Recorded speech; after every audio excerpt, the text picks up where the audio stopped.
Mr. Speaker, the healthcare system in America is disintegrating. 80 million Americans either have no health insurance or are only partially insured. And yet, despite that, the fact that we are the only major industrialized country on earth without universal, comprehensive health care, we spend far, far more per capita than any other nation. Mr. Speaker, our system is not in need of Band-Aids or patchwork or such concepts as managed competition. We are in need of a new system, which is why I am delighted to be co-sponsoring with 52 other members of this House, H.R. 1200, a single-payer national health care system which finally will guarantee comprehensive health care to all Americans without out-of-pocket expense. Mr. Speaker, it is only the single-payer concept which can save us tens of billions of dollars by standing up to the waste and inefficiency in the insurance industry, the greed of the pharmaceutical companies, and the excessive income that certain groups of doctors are earning. Mr. Speaker, the American people believe that health care must be a right of all citizens and not just the privilege of the wealthy. Let us pass H.R. 1200, the single-payer, universal, comprehensive health care system. Gentleman's time has expired. Mr. Sanders. Thank you, Mr. Chairman. Let me begin by asking a simple question, and that is, do we believe, as the Canadians do, and as most industrialized nations do, that health care is a right of all people, or do we believe that quality health care should be a privilege of wealth? The more money you have, the better health care you receive. In other words, do we want to continue the current inequitable system which says that if you are rich, you can receive some of the best medical care in the world, but if you're working class or poor, tough luck. You, your kids, and your parents will not have the same opportunity for long life, for good health, as those people who have the money. That is really the heart of this debate. And let me be very clear about my point of view on this issue. I object strenuously to any healthcare system which says that the children of family farmers or factory workers in my state of Vermont who do not have a lot of money should get second-class care compared to those people who are wealthy. The only healthcare system which treats all citizens alike and which provides quality health care to all people, regardless of their income and without out-of-pocket expense, is the single-payer Canadian-style system, which is why I am fighting hard for that system in Vermont and for our nation. The Canadian single-payer system, which is administered at the provincial level, is not a perfect system.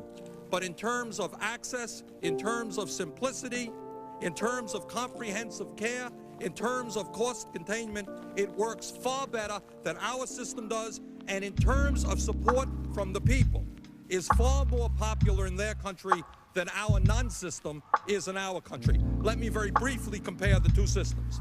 Today in the United States, despite the fact that 37 million Americans, including 9.5 million children, have no health insurance, despite the fact that 50 million Americans are underinsured, despite the fact that senior citizens today pay out of pocket a higher percentage of their limited incomes on health care than they did before Medicare, despite the fact that we have one of the highest rates of infant mortality in the industrialized world, far higher than Canada, despite the fact that we have a lower lifespan than almost any other industrialized nation, including Canada. Despite all of that, the United States today spends 40% more per capita on health care than do our Canadian neighbors who have a high-quality, comprehensive, universal health care system. Let me describe very briefly how, with a single-payer system, we can provide quality health care to every man, woman, and child in this country without spending one penny more than the $900 billion we are currently spending. First, by eliminating the 1,500 private insurance companies whose only function is to make money, not to provide health care, we can, according to the General Accounting Office, save an estimated 10% of our health care costs, some $90 billion.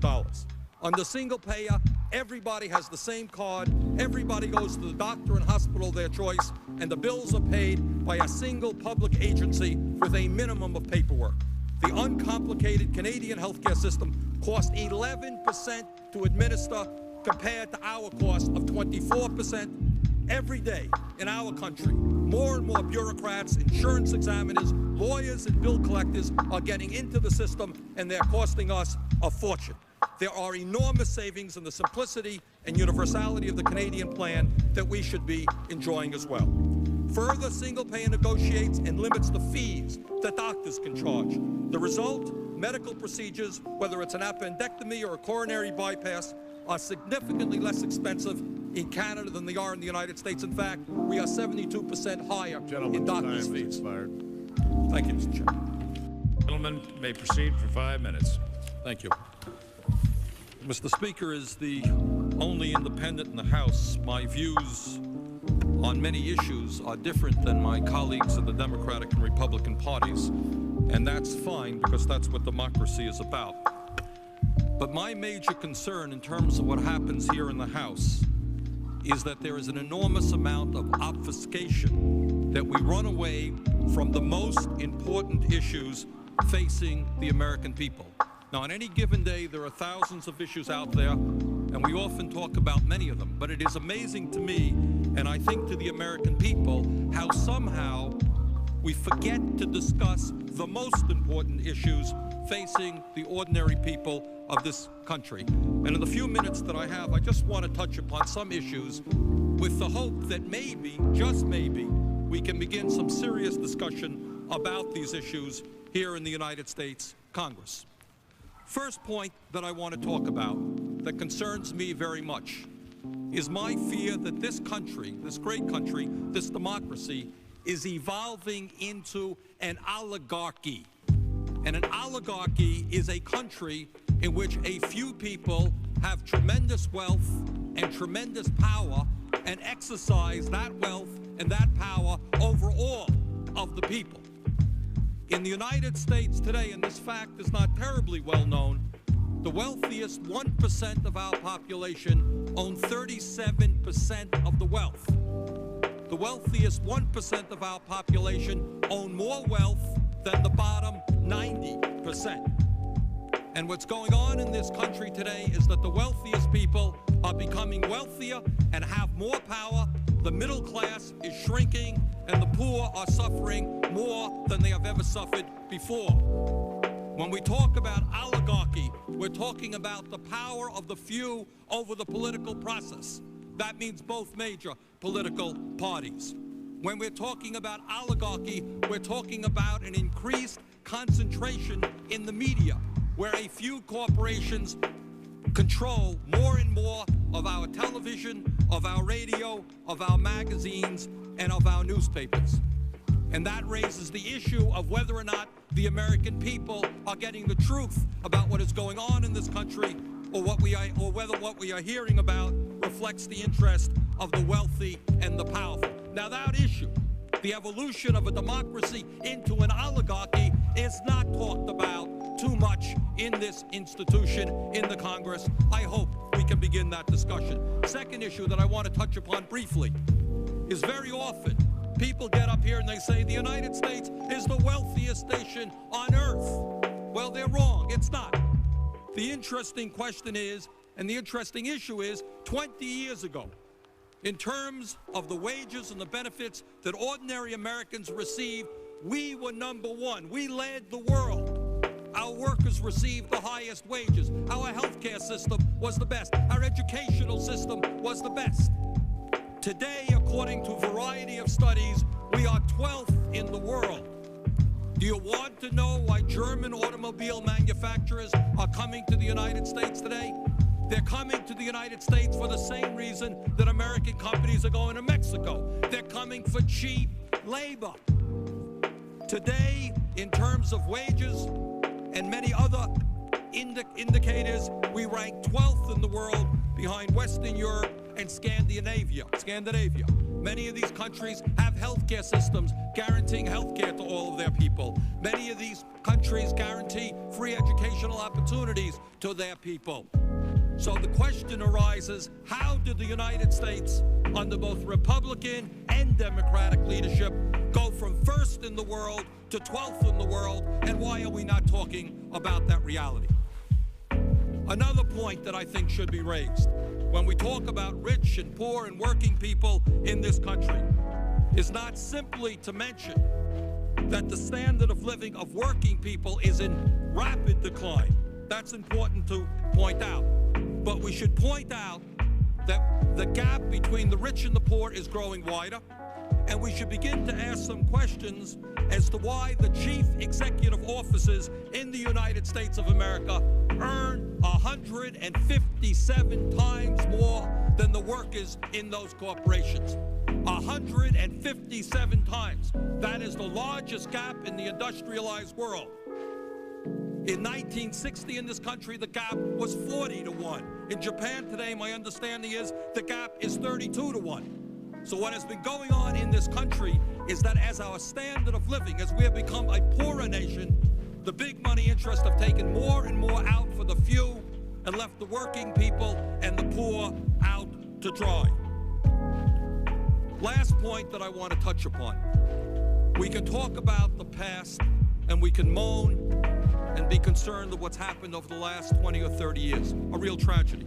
But we should also be thinking about what's going on in the future and what we must do to change the trends. What concerns me very much is that when we talk about employment and you hear the unemployment statistics, 6.77%, doesn't sound too bad. Okay, thank you very much, Mr. Speaker. I'll be back. Madam Speaker, the NAFTA agreement is a long and complicated treaty, and the truth is that on both sides, there are sincere, honest, and principled people.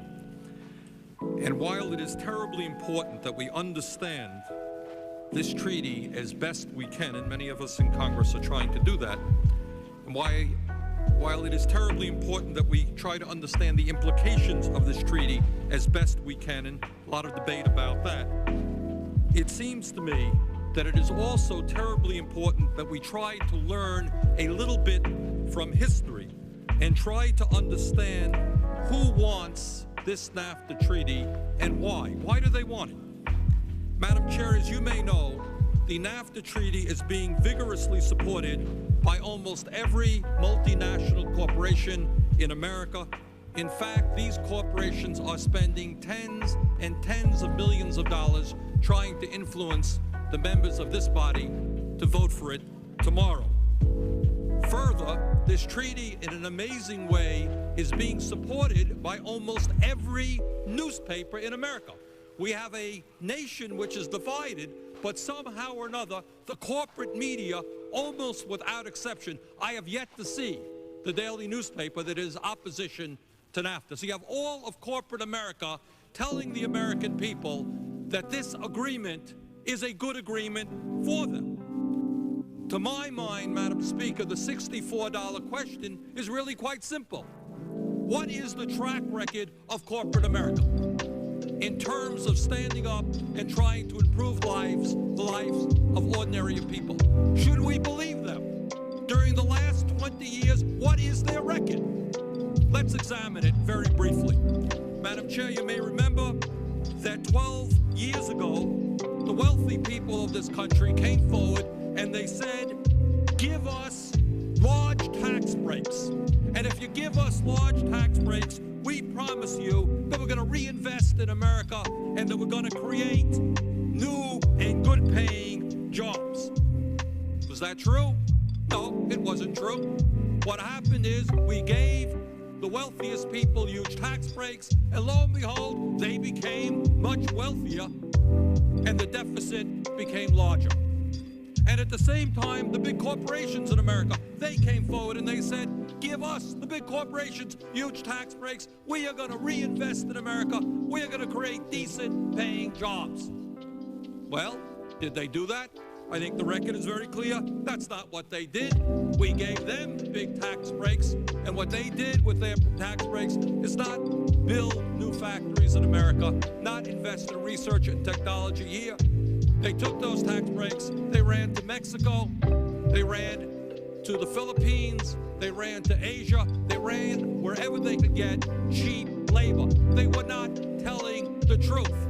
And in that process, millions of American workers were thrown out on the street as they ran to the third world to get cheap labor. And then Madam Chair, during the 1980s, Wall Street said, don't put a tax on the transfer of stocks in bonds.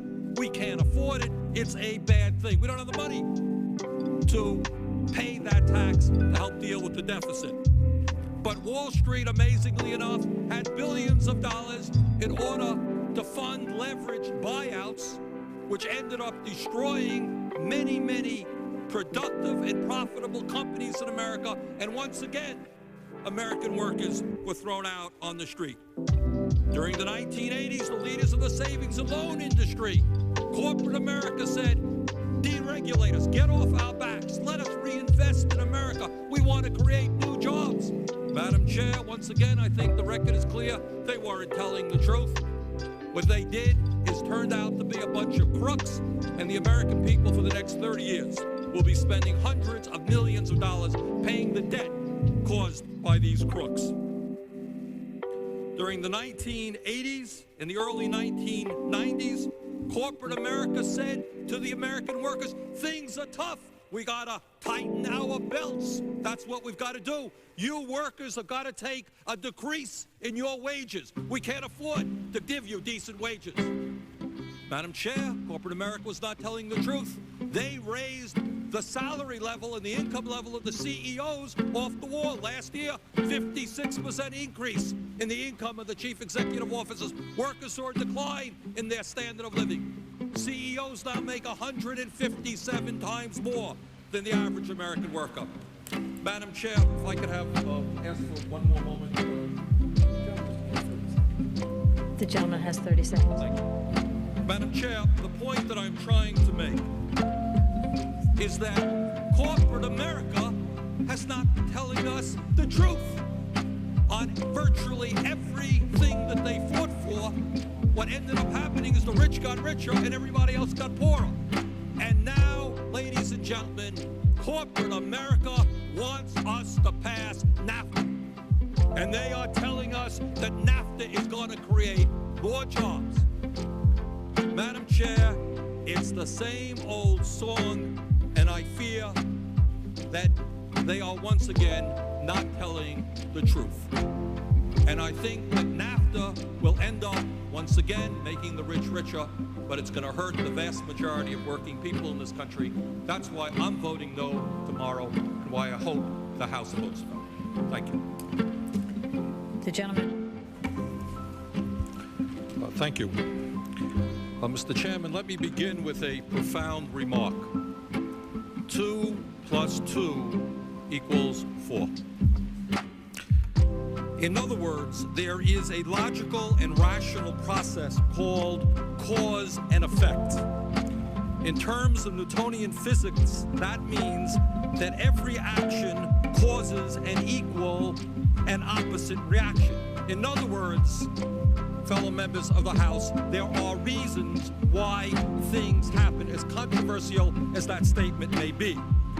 A farmer neglects to tend and care for his fields, it is likely that that crop will fail. A company neglects to invest in research and development, it is likely that that company will not be profitable. In a similar way, a society which neglects, which oppresses, and which disdains a very significant part of its population, which leaves them hungry, impoverished, unemployed, uneducated, and utterly without hope, will, through cause and effect, create a population which is bitter, which is angry, which is violent, and a society which is crime-ridden. And that is the case in America, and it is the case in other countries throughout the world. Mr. Chairman, how do we talk about the very serious crime problem in America without mentioning that we have the highest rate of childhood poverty in the industrialized world by far, with 22% of our children in poverty and 5 million kids hungry today? You think maybe that might have some relationship to crime? How do we talk about crime when this Congress is prepared this year to spend 11 times more for the military than for education?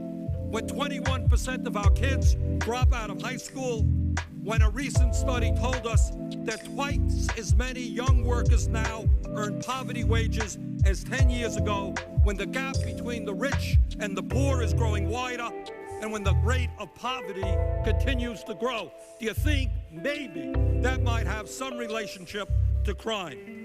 Mr. Chairman, it is my firm belief that clearly there are people in our society who are horribly violent, who are deeply sick and sociopathic, and clearly these people must be put behind bars in order to protect society from them.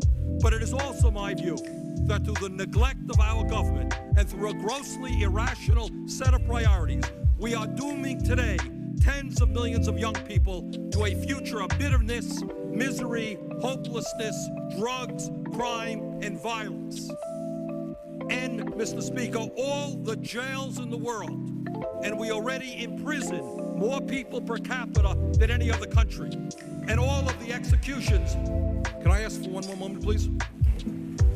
I give the gentleman 30 seconds. We'll run. All the jails in the world and all the executions in the world will not make that situation right. We can either educate or electrocute.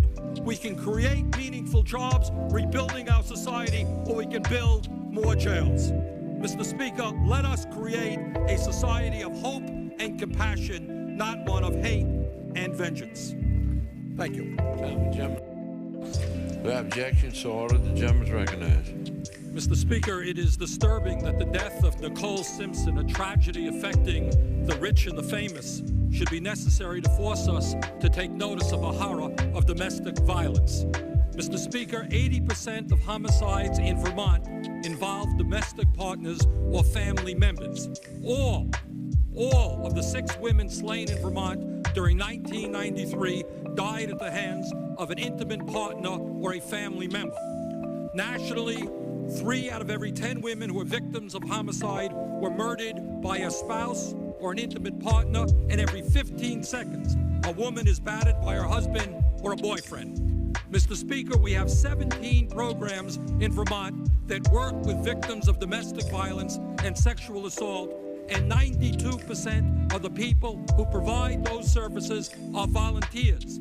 These volunteers, most of whom are women, are doing an extraordinary job in counseling and supporting the victims of domestic violence. But they need help. Mr. Speaker, I have a number of serious problems with the crime bill, but one part of it that I vigorously support is the Violence Against Women Act. We urgently need the $1.8 billion in this bill to combat the epidemic of violence against women on the streets and in the homes of America. Thank you. Is there any shocking doubt? The same people that would vote to cut defense $177 billion, the same ones that would put homos in the military, the same ones that would not fund BRAC, the same ones that would not clear up. No, I will not. Sit down, you socialist. Mr. Chairman. Mr. Chairman. Gentlemen, you. The committee will... The ludicrousy of this, even to appeal this. Order and the gentleman will suspend. The lunacy of this. The EPA and other organizations have continually stated you take the shore-based and the surface-based have less problems than any of your public bases. Less than all of them put together. I've operated off these carriers. I've operated out of these. You want to take a Geiger counter? Go ahead. I scuba dive underneath the docks. I'm not going to do that if it's polluting. And the same people that would control with big government the rules and the regulations and try and diminish national security, look at them. Just look at them right here. And the same people, the team never changes. And you want to put these burdens, and the problem is that you fail to see the solutions to very simple problems. You state your own opinion is fact when it is not. There are studies and studies and studies that show that there is no discharge, that it is not regulated, but yet you would cost the American taxpayers and lay on rules and regulations and have bigger government, more facilities, more control over the regulatory factors, and that's wrong. And I think... Would the gentleman yield? Mr. Chairman.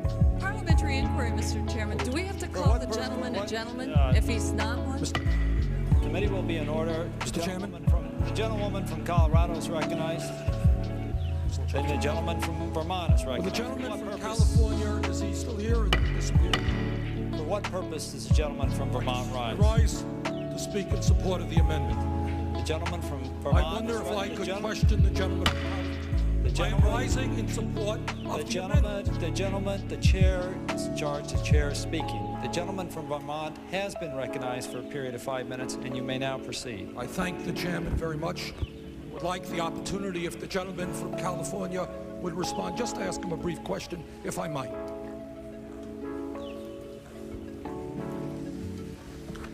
Now, my ears may have been playing a trick on me, but I thought I heard the gentleman a moment ago say something, quote unquote, about homos in the military. Was I right in hearing that expression? Absolutely. Putting homosexuals in the military. You said something about homos in the military.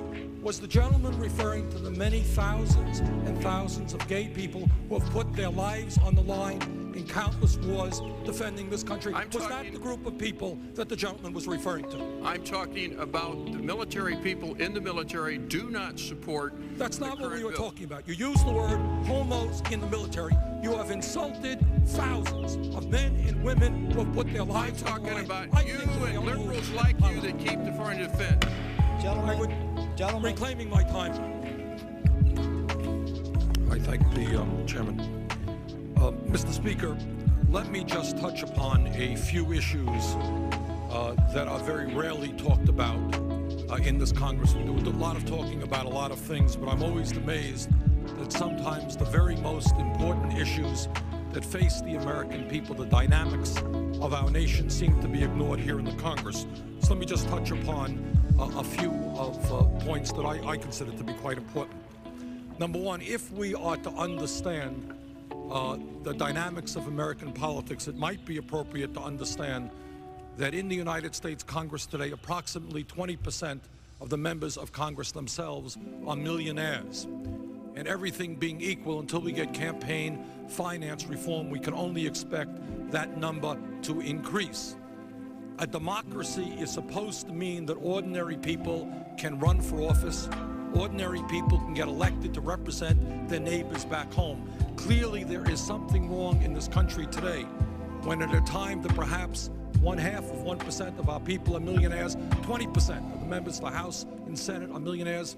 We recently had a gentleman in California who took out his checkbook, wrote himself a check for $25 million in attempting to buy the Senate seat in that state. And that is happening increasingly. So if we want to understand why the policies of the United States Congress so often work to reflect the interest of the wealthy and the powerful, it has something to do with who is in Congress and who funds people who go to Congress. Many of you may have seen in the papers that last month the Republican Party held a fundraiser. It was a nice little fundraiser. I'm sure that many of the people, where there was only $1,000 a plate, it was a good dinner, nice dessert, the whole works. It was a good bargain. The point is that the Republican Party on that night left with $11 million. Now, why do people go to a dinner at $1,000 a plate? The food is good, that's true, but there are other reasons. And the reasons might be that they are not donating, they are investing. Now, as the only independent in Congress, I would point out the Democrats are not far behind. They also have dinners of that kind. Wealthy people invest so that when this session, this Congress comes together, they vote tax breaks for the wealthiest people. They vote for trade policies which help large corporations export our jobs to third world countries. That is a very, very serious problem. We desperately need campaign finance reform so that we can limit the amount of money that can be spent on a campaign and that we can really have democracy in this institution. Number two, another issue that we don't often talk about is the very, very unfair distribution of wealth in America. Very rarely is that talked about. It is important to point out that in the United States today, the wealthiest 1% of the population owns more wealth than the bottom 90%. We have a situation now where the chief executive officers of the largest corporations in America are earning 150 times what their workers are earning. Now, nobody thinks that everybody in America should all earn the same amount of money, but clearly there is something very wrong when so few people have so much money, while at the same time the middle class is shrinking, and at the same time poverty in America is growing. While the richest 1% of the population own 37% of the wealth in America, we have 18% of our workers, people who are working full-time, they are earning poverty wages. We have 22% of our children living in poverty. That is the highest rate of childhood poverty in the industrialized world by far. That's double the rate of any other country. And we have, at the time that some of our friends are proposing to cut back on WIC, to cut back on food stamps, we have 5 million children in America who are hungry today. Let's talk about that issue. Tax breaks for the rich, increased hunger for children who are at a time when we have the highest rate of childhood poverty in the industrialized world. Let me talk about another issue. Our Republican friends talk about the mandate they received on November 8th. Let's say a word about that mandate. What percentage of the people came out to vote in that mandate? 39% of the people came out to vote. Republicans ended up with a smaller percentage, a little bit larger percentage than the Democrats did. 39% of the people came out to vote. I am happy to say that in my home city of Burlington, Vermont, on Election Day, just this last Tuesday, where a progressive, I should point out, was elected mayor, we had 50% of the people coming out in a local election. Now, why is it that so few people participate in the democratic process in America? Why is it that poor people in America virtually don't vote at all? Many working people don't vote at all. And I think the reason is that the people have basically given up on the political system. I thank the Chairman. Thank you, Mr. Speaker. I hope in a little while to be joined by some of my colleagues. Mr. Speaker, is the only independent in the Congress. I think what disturbs me most about much of the dialogue which takes place here is in fact that the most important issues facing the American people, the reality of life in our country today, is simply not talked about enough. Every day there are heated debates that take place here, and charges and counter-charges, all kinds of issues are raised. But sometimes I think that the reality of American life as it exists today really is not adequately addressed.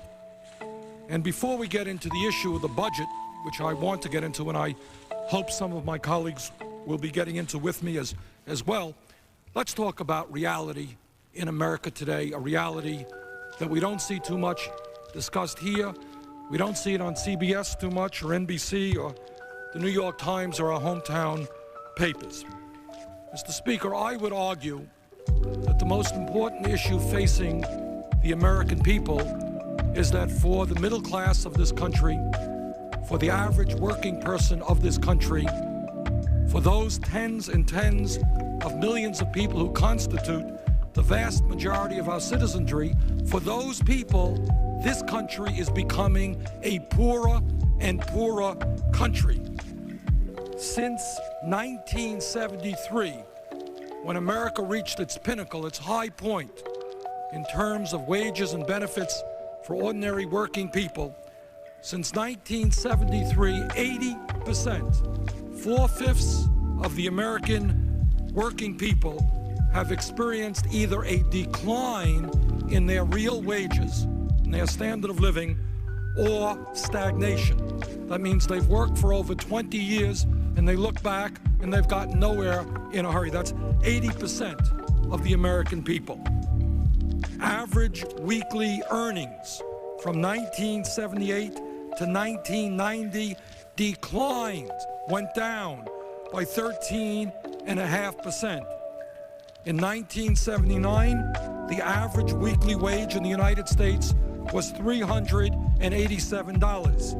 10 years later, in 1989, in terms of real inflation accounted for dollars, that wage had dropped to $335.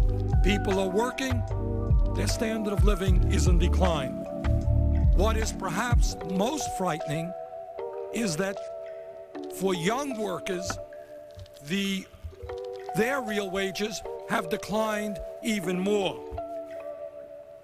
There was a study done not so many months ago which indicated that for young male high school graduates going out into entry-level jobs, young men were earning 30% less than was the case for similar high school graduates just 15 years ago.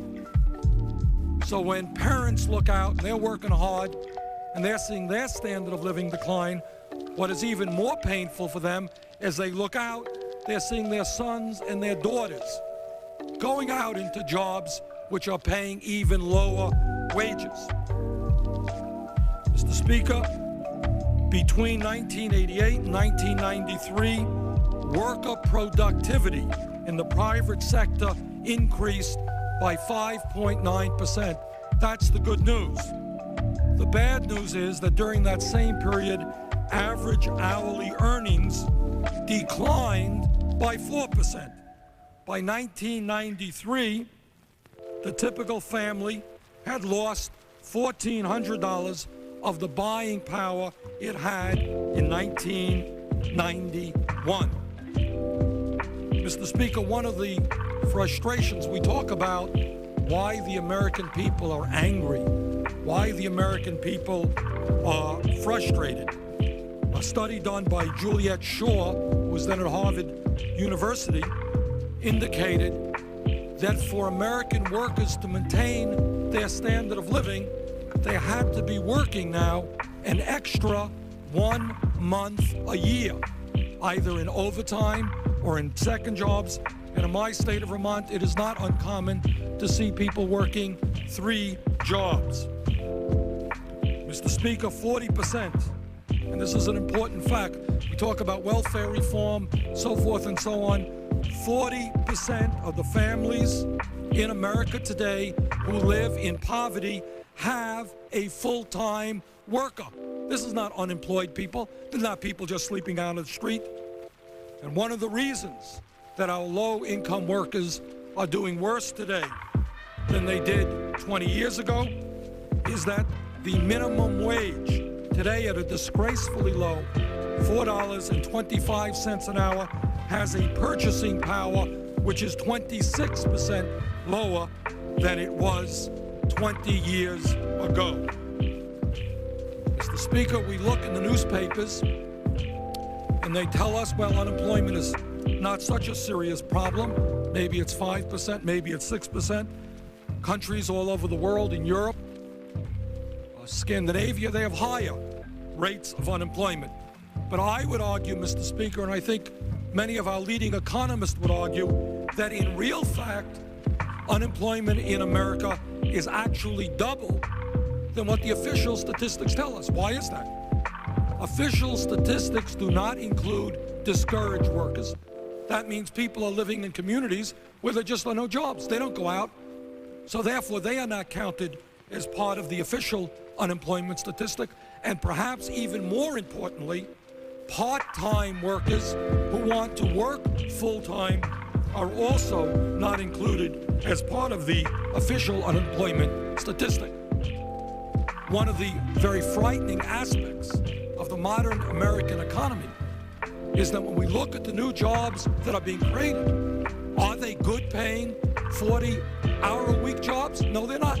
Not in Vermont, not in the vast majority of the states in this country. Many of the new jobs that are being created are part-time jobs. You have people who want to work 40 hours a week, but they are getting 20 hours a week without benefits. Are they counted as unemployed? No, they are not.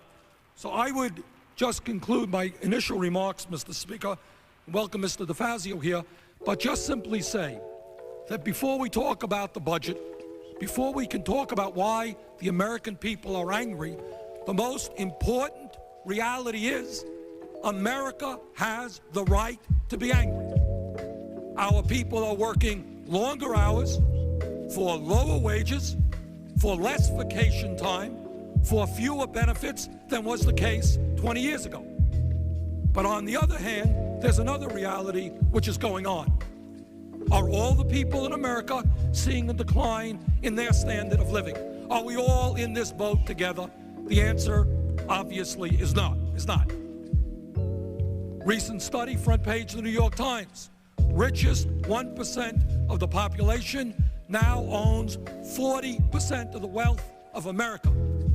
We have the most uneven distribution of wealth in the entire industrialized world. Richest 1% owns more wealth than the bottom 90%. Upper income 4% earns more income than the bottom 51%. And the gap between the rich and the poor grows wider. The middle class continues to shrink. That is the reality of American life today for the middle class, for the working class, for low-income people. And I think that one of the problems that I hope to be able to touch on when we talk about big money controlling our society and the political process, and the fact that to run for president of the United States, you need to bring in $100 or $150 million, which, as we all know, by and large is going to come from corporations, and you're going to have to pay them back by doing the tax breaks and the other giveaways that corporations receive. One of the problems that we have is the media. And as I mentioned to you earlier in the program, I want to congratulate C-SPAN for being at least one channel where people have a chance to learn what's going on in the Congress and throughout the country, and I mean that sincerely. But generally speaking, what we understand is that the media, whether it's CBS, NBC, ABC, or the major newspapers in America, are owned by big money, and the concentration of that ownership is becoming significantly more severe. There's a wonderful book that I would recommend to the viewers called The Media Monopoly by a gentleman named Ben Bagdikian. And what he talks about, and it's quite incredible, is that the corporations, whether it's the Gannett Press, buying up more and more daily newspapers, independent newspapers around the country, or whether it's General Electric, which has just bought NBC, and as I understand it, is thinking about buying or part of buying CNN. Okay? What we're looking at is these huge corporations swallowing the book publishing firms, the movie houses, the magazines. And who is going to be talking, presenting an independent voice that is free of big money? And of course, the reality of that is that you have situations such as television, and the major function of television, by and large, is not to educate people, not to entertain people, but to bombard them every other minute with a 30-second ad selling them one product or the other. And all of television is geared not about important issues, but entertainment, and in fact, the news itself, very important issue, the news itself is becoming entertainment. So when we talk about big money controlling this country, it's not only the direct political process, but it's how we even learn about what's going on in this country. But I'll tell you this.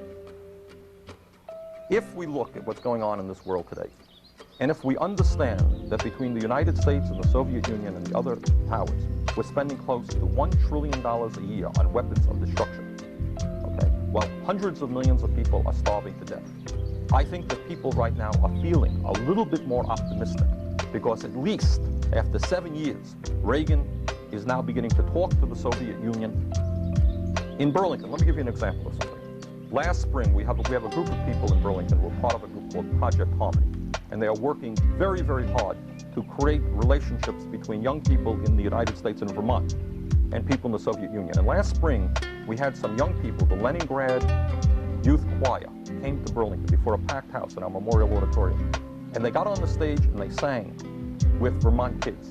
And the people in that room, probably 1,000, 2,000 people, were deeply moved. I think what people are understanding is that in the era of nuclear weapons, when we can blow up this world a dozen times over, at a time when people are starving to death, at a time when the Soviet economy is in shambles, we have a $200 billion deficit, that the insanity of war has finally got to end.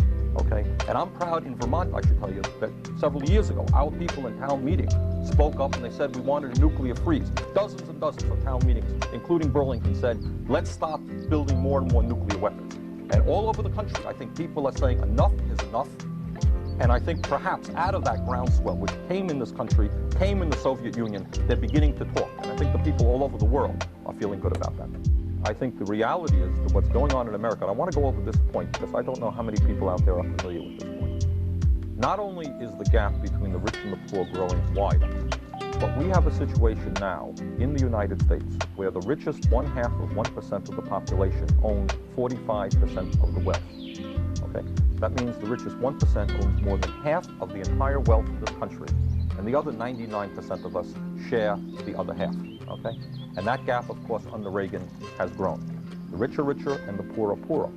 Second of all, there was an interesting story that appeared in the papers a few months ago, and it talked about the fact that while we have now several million people sleeping out on the streets, while the average standard of living for the average American worker has declined during the last decade, what we now have in this country, and the good news is, I suppose for some people, is we have a doubling of billionaires. So all of you who are billionaires out there are doing very well. We went from 22 billionaires, not millionaires, billionaires, to 41. So at the same time, we've seen a doubling, or almost a doubling of billionaires.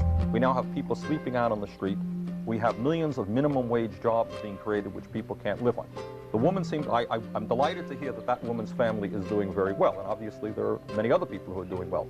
But I think for the average American worker, when you look at wage increases compared to inflation, when you look at the cost of telephone bills and electric bills and housing and health care and higher education, the average American worker is in worse shape. And the disparity between the rich and the poor is growing worse. Albany, New York, good evening. Yes, good evening. Good evening, Mayor Sanders. I'm from Albany, and I saw an article about you on Public Access TV here, and I wanted to say I thought it was great. Thank you. The reason that I'm calling, I've got the TV muted now because I don't want it to holler or anything, but the reason that I'm calling is that you take a two-party system like we have, and someone who's a blue-collar worker in our country like myself with 4 children, and we look and we listen and we see that you're a socialist. We don't understand what a socialist is. I don't have time to sit down and read Wall Street or anything else that's going to tell me about that. I'm too busy working 2 jobs. Could you tell me, is it feasible the 3-party system could work in this nation, that a Jesse Jackson could be elected with his kind of outreach to the people that are working, that are in need, yet he's black and they know he's black, but they won't bring that issue out? Okay. Thank you very much for that question. Let me talk a little bit about Jackson. What Jackson has going against them is not primarily, in my view, is not primarily that he's black. I mean, there are some people who won't vote for somebody who's black, and that's that. That's a minority. And I think one of the changes, you know, if people think I'm dumping on the United States, let me say that one of the nice changes that has taken place in the last 20 or 30 years is that, in fact, a person like Jesse Jackson can run for president of the United States and be taken seriously. Who would have thought of that 20 years ago, a black person running? I think the issue is not a racial issue. I think it's a class issue, okay? I think if you had a conservative black person, somebody, say, like a Mayor Good of Philadelphia, running, I think the business community would put money into his campaign and would say, boy, it's time for a black president. The real issue is not whether you're black or white, whether you're a woman or a man. In my view, a woman could be elected president of the United States. The real issue is, whose side are you on? Are you on the side of workers and poor people, or are you on the side of big money and the corporations? Jackson is on the side of poor people and working people. You know, interestingly enough, recently, we've celebrated Martin Luther King's birthday, and we had a ceremony, a very lovely program in Burlington, Vermont, as I'm sure people did all over the country. And I want those people who are as old as I am to remember Martin Luther King Jr.'s last years. Everybody today, all the editorial papers say, oh, wasn't Martin Luther King a great guy? He fought for racial justice, a great hero. Remember that a year before King died, when King spoke out against the war in Vietnam, and when King said we need billions of dollars to provide decent jobs, not only for black people, but for white people. And when King said, I am going to organize a poor people's march to go to Washington, of blacks and whites and yellows, but of poor people to demand justice. Suddenly, when Martin Luther King began talking that language and taking on the system, my goodness, the FBI was investigating him and tapping his phone. The President of the United States wasn't talking to him. The real issue in this country is class. And the ruling class and the big money people do not want to see workers wake up. They don't want to see workers voting. Now, this gentleman calls up, and the point that he makes is so poignant. He would like to learn about socialism. He would like to see if there's an alternative to the Democratic and Republican parties. Unfortunately, he's not going to see that on CBS or NBC and ABC. He's not going to hear about the possibility of an alternative to capitalism. He's not even going to learn about what goes on in Canada in terms of a national health care system, or the fact that they're now proposing, and Canada is no utopia, you know, I don't want to suggest that. He's not going to learn much about the housing programs in Sweden or in Scandinavia, okay? Because the system wants to keep us dumb and ignorant. Linwood, Washington, good evening. Yes, I have 3 quick questions. Okay. Socialized medicine is so great. Why do the wealthy of the world, including the shop I run, come to America for treatment? Second question, will the last living socialist in the world be from Vermont? And third, was Adolf Hitler a socialist? Thank you. Well, let's start backwards and work our way up. No, I don't think Adolf Hitler was a socialist. He was a national socialist, a Nazi, and presumably, I suspect, arguably one of the more horrendous human beings that has ever walked on the face of this earth. In terms of socialized medicine, why rich people such as the Shah of Iran can go any place they want to get the best health care that they can. And I would say that probably in the United States, if you're a millionaire, this country provides you with the best health care in the world. Okay? If I were a millionaire and I were living in Iran or any place in the world, I might well come to the United States. The question is, what happens if I'm making $20,000 a year and I can't afford the cost of health care? Where would I go?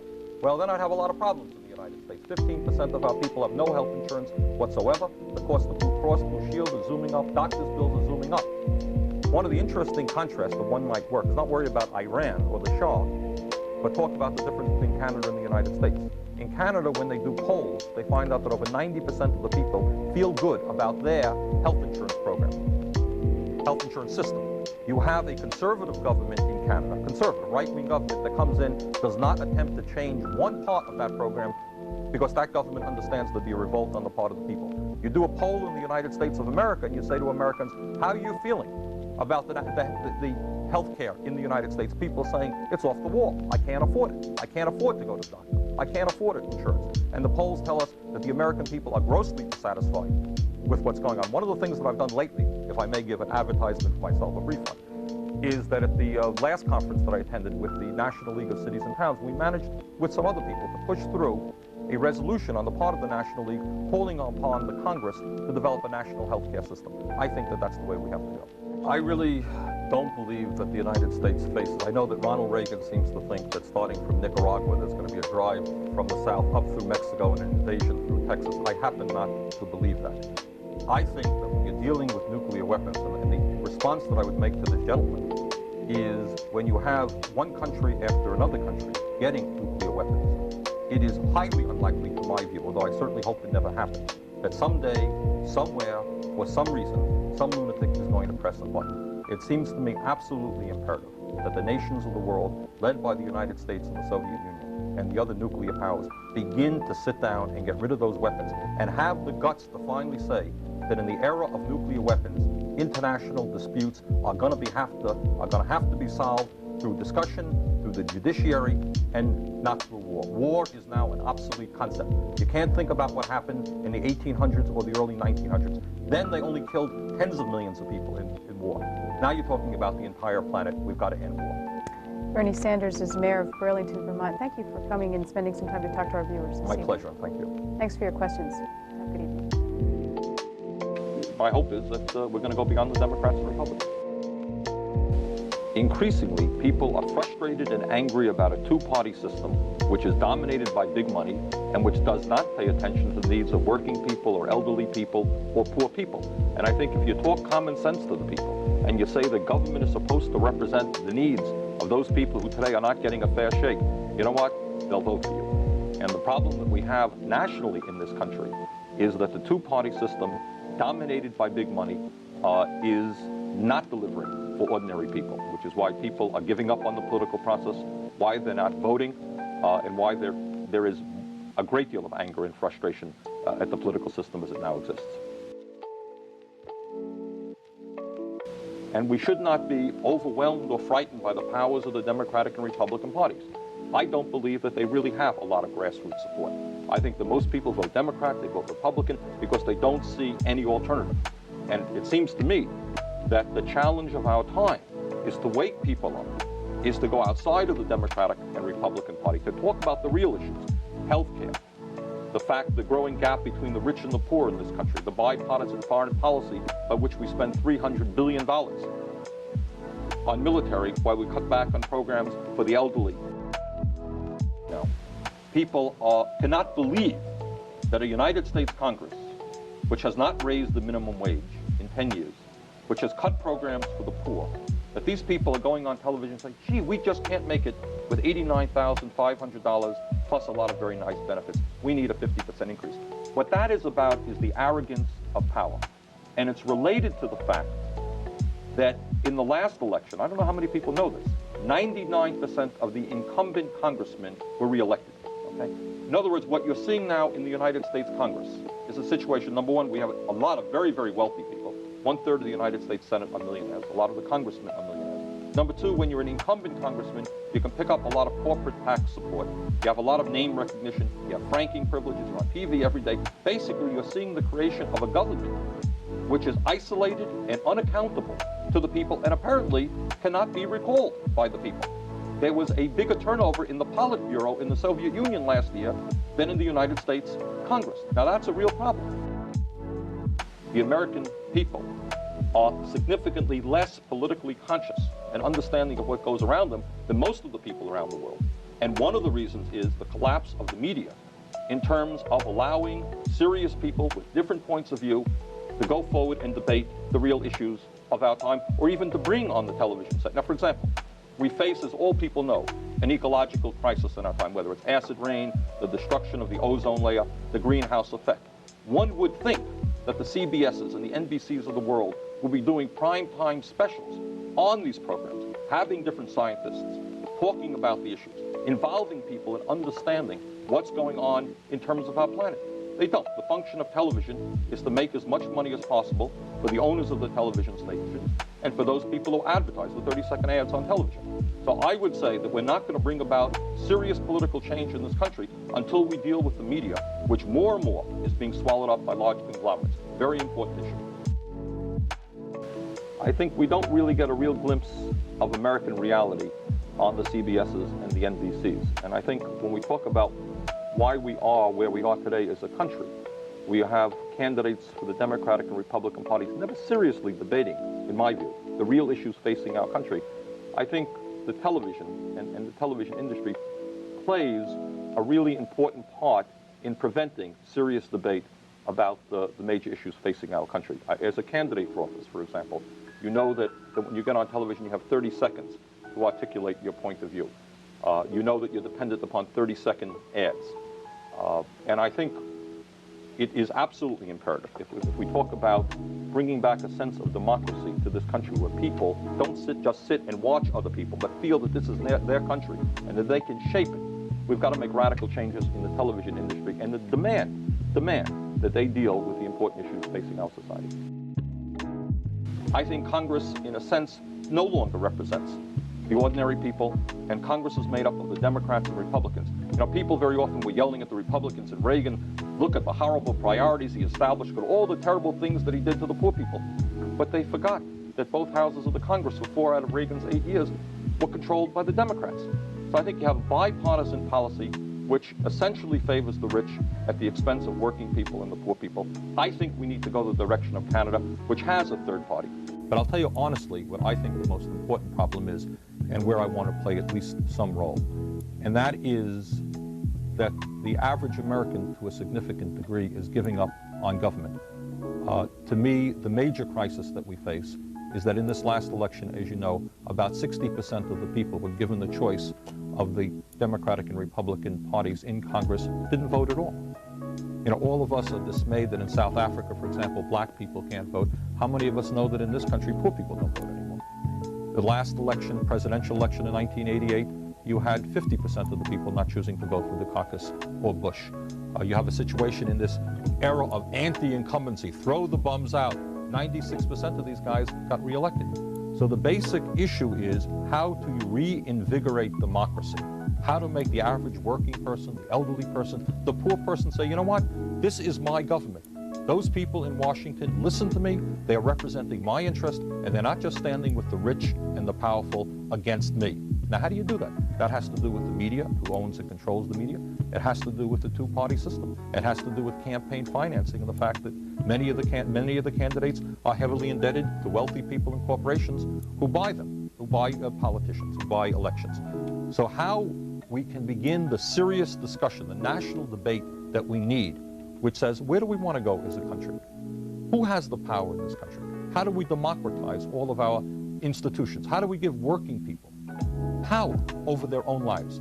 You know, we freed the slaves a long, long time ago, but in many respects, and I don't mean to be rhetorical about it, the average working person today has very little rights. Corporations announce a worker comes to work on a Friday, and the corporation says, oh, by the way, we're moving to Mexico. You worked for our company 30 years, here's a few bucks. You have no power to say over it. You don't have any power over your job. So I think the major challenge we face is not only a redistribution of wealth, which is important, but a redistribution of power, making the average American feel, this is my country, this is a democracy. I can shape the future. The people don't feel that now. They sit down, they watch the tube for 40 or 50 hours a week, they hold their nose, they vote for the lesser of two evils. Now that to me is the major problem, and once we can begin to deal with that problem, I think other things will follow. Thank you, Mr. Dellums. Mr. Speaker, every once in a while it would be a good thing for the Congress of the United States and the White House to deal with the reality of life facing the American people, especially the working people, the poor, the children, and the elderly, and escape the cynicism of the Washington Beltway mentality. Mr. Speaker, 5.5 million of our children are hungry, 2 million of our fellow citizens are sleeping out on the streets. The standard of living of the average American worker is in decline. Cities and towns throughout this country are facing enormous problems in terms of drugs, crime, a collapsing infrastructure, a failing educational system, and in our rural areas, thousands of family farmers are being driven off of the land. Millions of bright young people cannot afford to go to college because they come from low-income or middle-class families, and over 80 million Americans have either no health insurance at all or inadequate health insurance. Mr. Speaker, the Cold War with the Soviet Union is over. The war we must win now is to provide food for our hungry children, affordable housing for our citizens, a national health care system which covers every American, and a new industrial policy which will provide good-paying, environmentally sound jobs for our workers. And we must also deal with a $3 trillion national debt. Mr. Speaker, we do not need to spend $290.8 billion for defense, as the president would have us spend. We do not need to spend $290.7 billion, as the democratically controlled House Armed Forces Committee would have us spend. And for those of you who are into ratios, the difference between the Republican plan and the democratically controlled Armed Forces Committee plan is 0.04%. Mr. Speaker, we do not need to spend $3.5 billion more on Star Wars. We have already spent $25 billion on that program. Interestingly enough, that is exactly the same number, $25 billion, that the president wants to cut from Medicare over the next 5 years. $25 billion for Star Wars and a $25 billion cut for Medicare over the next 5 years. That doesn't make a lot of sense to me. Mr. Speaker, we do not need more money for B-2 bombers at $800 million a plane. In my state of Vermont, children are not getting enough to eat because of cutbacks in the WIC program, and there are people here in the Congress who are proposing $800 million for an airplane. We have already spent $31 billion to buy 15 B-2 bombers. Enough is enough. Mr. Speaker, let us be clear about job creation. We can create far more employment through domestic manufacturing, the construction of millions of affordable housing units, the rebuilding of our cities, and the preservation of our family farms than we can through military spending. Mr. Speaker, it is my view that the United States can maintain its position as the strongest military presence on earth and still cut our military spending by 50% over the next 5 years. Thank you. The gentleman's time has expired. The gentleman from Arizona. Mr. Speaker, we should make no mistake about it. Today is a tragic day for humanity, for the people of Iraq, for the people of the United States, and for the United Nations as an institution. It is also a tragic day for the future of our planet and for the children, 30,000 of whom in the third world will starve to death today while we spend billions to wage this war, and 25% of whom live in poverty in our own country because we apparently lack the funds to provide them a minimal standard of living. Mr. Speaker, despite the fact that virtually the entire world has been united against Saddam Hussein, a two-bit vicious dictator who illegally and brutally invaded Kuwait, the President concluded that there was no way of resolving this conflict and achieving our goals other than waging a massive war, perhaps unprecedented in the history of the world, in terms of the death and destruction wrought in its first day as a result of our aerial attacks. I disagree with that assessment. Mr. Speaker, there are three immediate concerns that I have regarding the current tragedy. First, despite the fact that we are now allied with such Middle Eastern governments as Syria, a terrorist dictatorship, Saudi Arabia and Kuwait, feudalistic dictatorships, and Egypt, a one-party state which receives $7 billion in debt forgiveness to wage this war with us, I believe that in the long run, the action unleashed last night will go strongly against our interests in the Middle East. Clearly, the United States and its allies will win this war, but the death and destruction caused will not, in my opinion, soon be forgotten by the Third World in general and by the poor people of the Middle East in particular. I fear very much that what we said yesterday is that war and the enormous destructive power of our armed forces is our preferred manner for dealing with the very complicated and terrible crises in the Middle East. I fear that someday we will regret that decision and that we are in fact laying the groundwork for more and more wars in that region in years to come. Secondly, Mr. Speaker, while there is no question in my mind that the United States government and its allies will win this war, I am not at all sure that the people of our country, especially the working people, the poor people, and the elderly, will win. The 2 million homeless people in our country sleeping out on the sidewalks and under the bridges are not going to win this war. There will be no money available to house them. The tens of millions of Americans who cannot afford health care today are not going to win this war. There will be no money available for their needs. The family farmers in Vermont who are today being driven off of their land are not going to win this war, nor will the children or the elderly, who in all probability will see cutbacks in their Social Security and their Medicare checks in order to fund it. Mr. Speaker, it is incumbent upon us to do everything in our power, now that the war has started, to prevent unnecessary bloodshed and to support our troops in the most basic way by bringing them home alive and well. I urge my fellow members to ask the President to stop the bombing immediately and request that the Secretary General of the United Nations go to Iraq to begin immediate negotiations for the withdrawal of Iraq from Kuwait and the cessation of the war. Let us do everything in our power to stop unnecessary bloodshed. Thank you. I thank the gentleman for yielding. Mr. Speaker, I rise in strong opposition to the McCulloch amendment and, in fact, in strong opposition to this so-called crime prevention bill. Mr. Speaker, let us be honest. This is not a crime prevention bill. This is a punishment bill, a retribution bill, a vengeance bill. All over the industrialized world now, countries are saying, let us put an end to state murder, let us stop capital punishment, but here what we're talking about is more and more capital punishment. What we're discussing now is an issue where some of our friends are saying, we're not getting tough enough on the criminals. But my friends, we have the highest percentage of people in America in jail per capita of any industrialized nation on earth.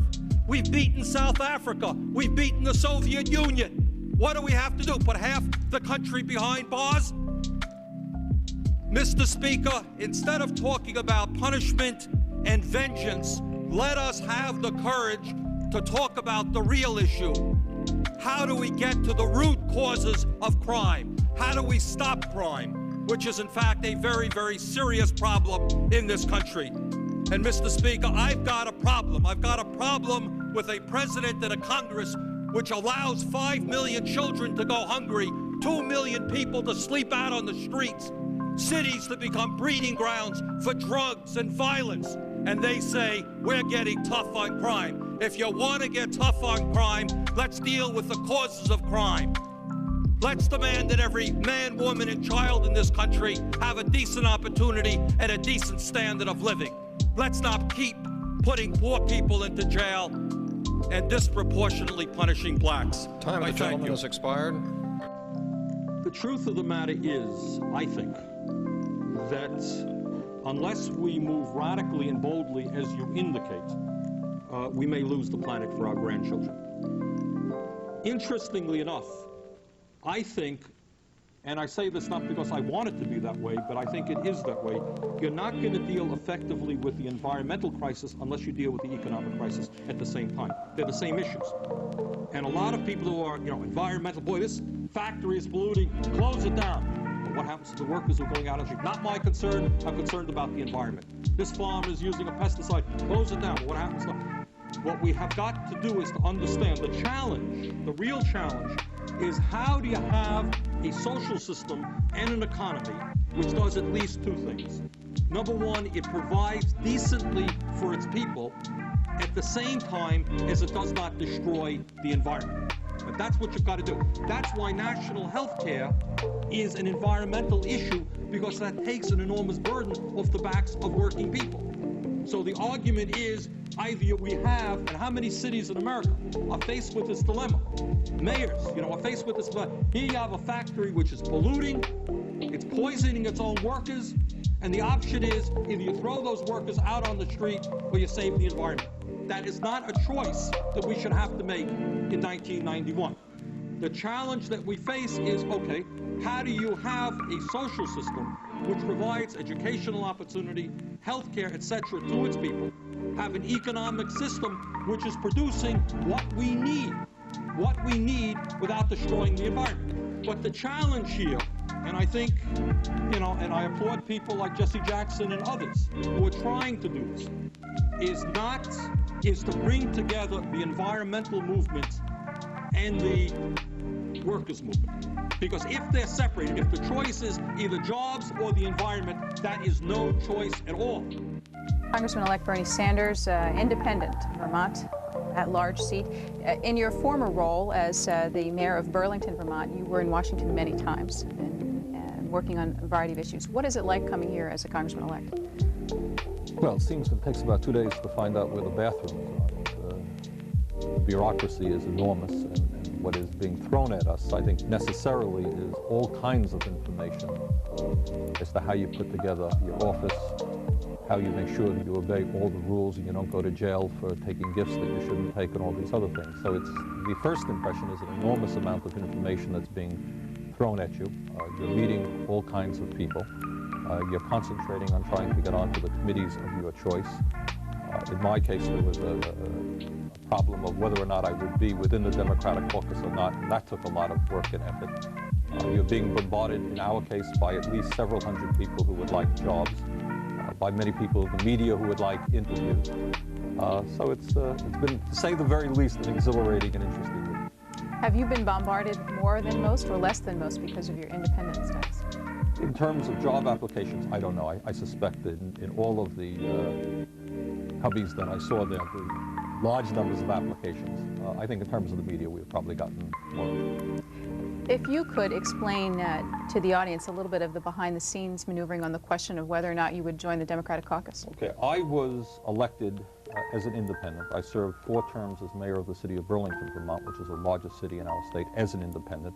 And in fact, Burlington, Vermont today is the only 3-party city in the United States of America where independents and progressives have done very well against Democrats and Republicans. I ran as an independent in this election, received 56% of the vote.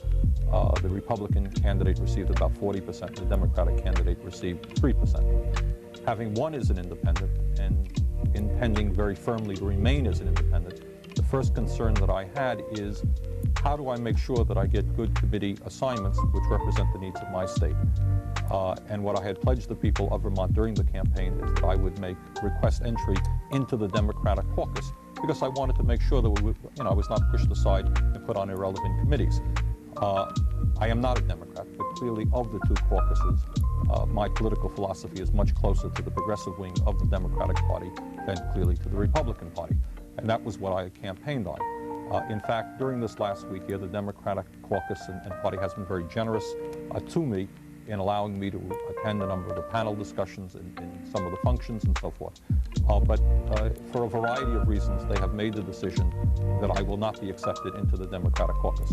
On the other hand, what has evolved, which is absolutely satisfactory to me, is their willingness to say, okay, Bernie, we will treat you the same as we will any Democrat in terms of committee assignments. So I will put forth my requests.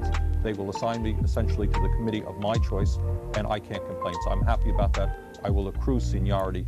So I think the agreement is a satisfactory one. Are there any other aspects of being the lone independent in Congress that you see as a downside? I think in many ways the advantages outweigh the disadvantages. I think not being a member of the Democratic caucus and getting the committee assignments, the advantage is I don't have a party hierarchy on top of me, and it gives me a little bit more freedom to speak out on all of the issues. I think that by and large in this country today there is a growing anger and frustration not only at Congress, who people feel is not representing them, but at the two-party system. I think there was a poll recently which indicated that something like 53% of Americans don't know the difference between the Democratic Party and the Republican Party. So being on the outside, I have a little bit more freedom to be critical of the leadership of both parties. We want to go to the phones just as soon as we can for Congressman-elect Bernie Sanders, independent of Vermont, 202-628-2525 for viewers watching in the Eastern or Central time zones, 202-783-2727 for those of you watching in the Mountain or Pacific time zones. Not your first try to come to Washington. You're here now, 1991. What do you hope to accomplish? Well, I'll tell you, Susan, we could spend 6 hours talking about all of the problems that exist in this country. I mean, the crisis in health care, the fact that we have 15% of our population without any health insurance, the collapse of our educational system, the fact that we are spending $300 billion on the military despite the fact that the Cold War is over, the growing gap between the rich and the poor. I can go on and on. The fact that much of America is owned and controlled by relatively few people. But I'll tell you honestly what I think the most important problem is, and where I want to play at least some role. And that is that the average American, to a significant degree, is giving up on government. To me, the major crisis that we face is that in this last election, as you know, about 60% of the people who were given the choice of the Democratic and Republican parties in Congress didn't vote at all. You know, all of us are dismayed that in South Africa, for example, black people can't vote. How many of us know that in this country, poor people don't vote anymore? The last election, presidential election in 1988, you had 50% of the people not choosing to vote for the caucus or Bush. You have a situation in this era of anti-incumbency. Throw the bums out. 96% of these guys got reelected. So the basic issue is how to reinvigorate democracy. How to make the average working person, the elderly person, the poor person say, you know what, this is my government. Those people in Washington listen to me, they're representing my interest, and they're not just standing with the rich and the powerful against me. Now, how do you do that? That has to do with the media, who owns and controls the media. It has to do with the two-party system. It has to do with campaign financing, and the fact that many of the candidates are heavily indebted to wealthy people and corporations who buy them, who buy politicians, who buy elections. So how we can begin the serious discussion, the national debate that we need, which says, where do we want to go as a country? Who has the power in this country? How do we democratize all of our institutions? How do we give working people power over their own lives? You know, we freed the slaves a long, long time ago, but in many respects, and I don't mean to be rhetorical about it, the average working person today has very little rights. Corporations announce a worker comes to work on a Friday, and the corporation says, oh, by the way, we're moving to Mexico. You worked for our company 30 years, here's a few bucks. You have no power to say anything. You don't have any power over your job. So I think the major challenge we face is not only a redistribution of wealth, which is important, but a redistribution of power, making the average American feel, this is my country, this is a democracy. I can shape the future.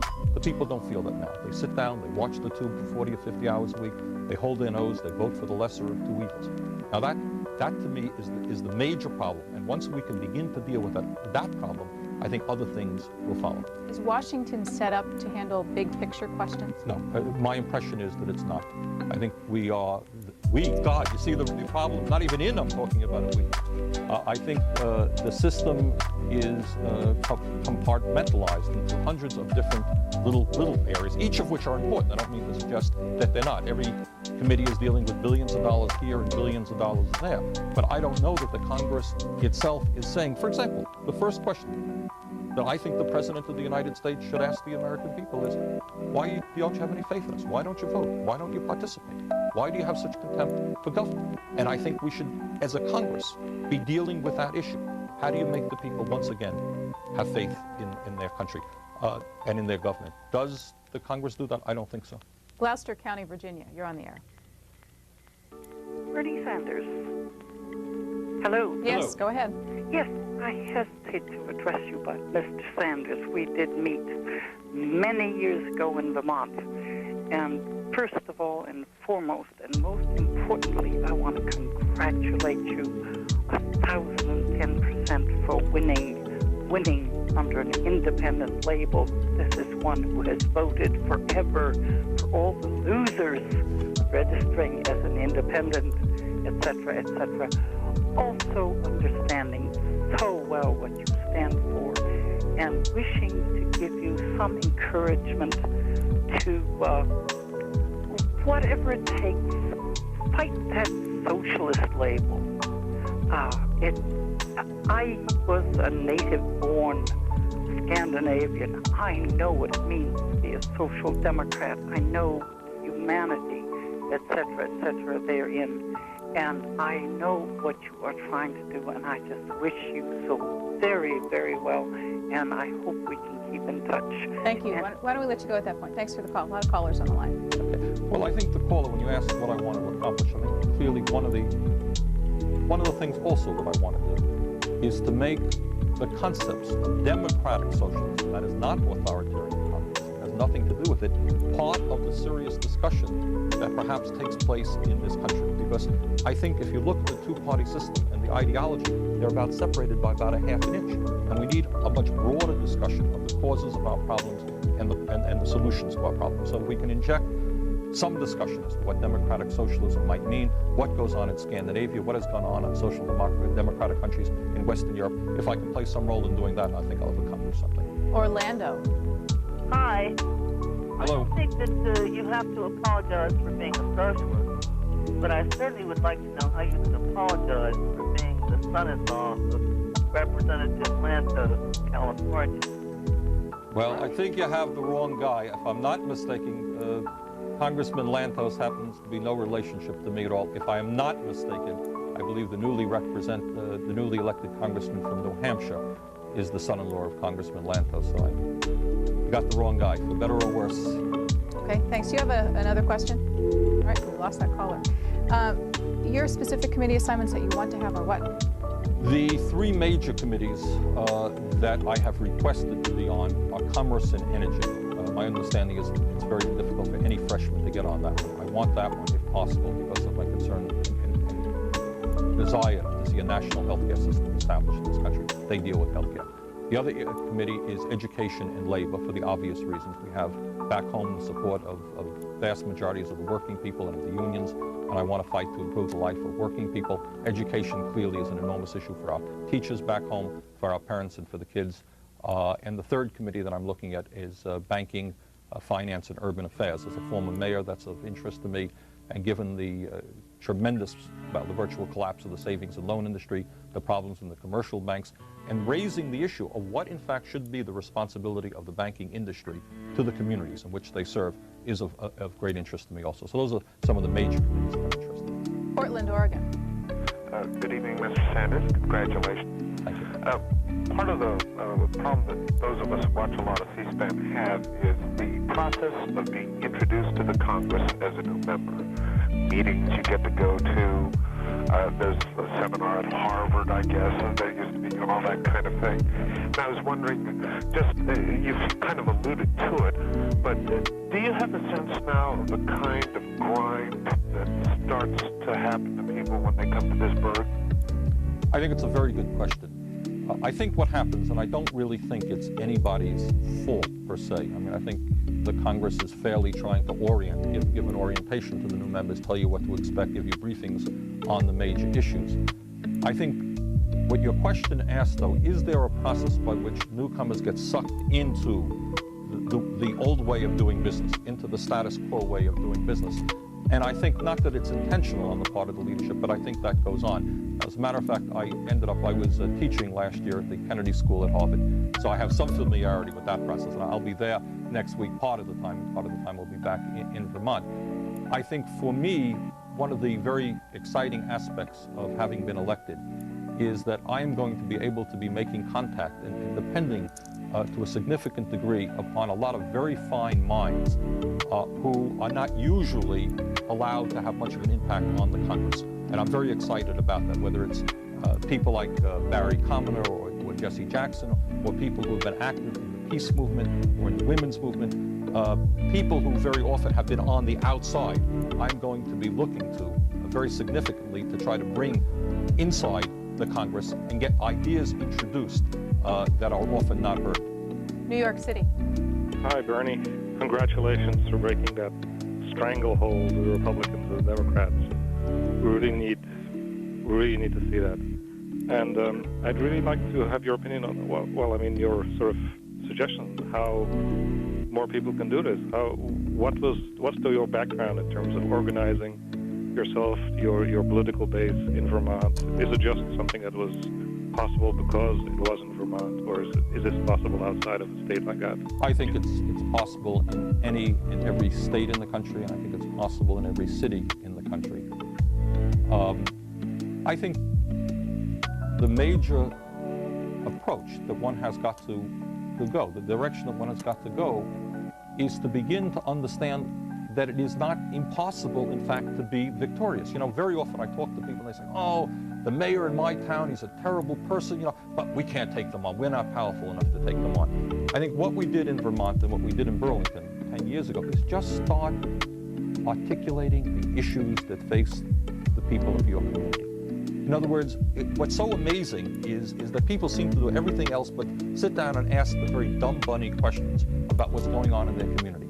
So you ask the hard questions, articulate the real issues, and work very, very hard. We have been successful in Burlington and in the state of Vermont because we worked very hard. In this last campaign, we put together, I would say, a good 1,000 volunteers who knocked on, just tens of thousands of doors, passed out the literature. But I think the main point that I want to make is that it is not as complicated as people think it is. The average American today is very angry, is disgusted with politics as usual. I think the job of those of us who are progressives is simply to articulate forcefully the issues within our community, in our country. People say, you're crazy, you can't talk about those issues. You can talk about those issues. We have got to redefine the nature of discussion. Our position should be that it is the Congress which is not talking about the real issues. And we have got to just do that.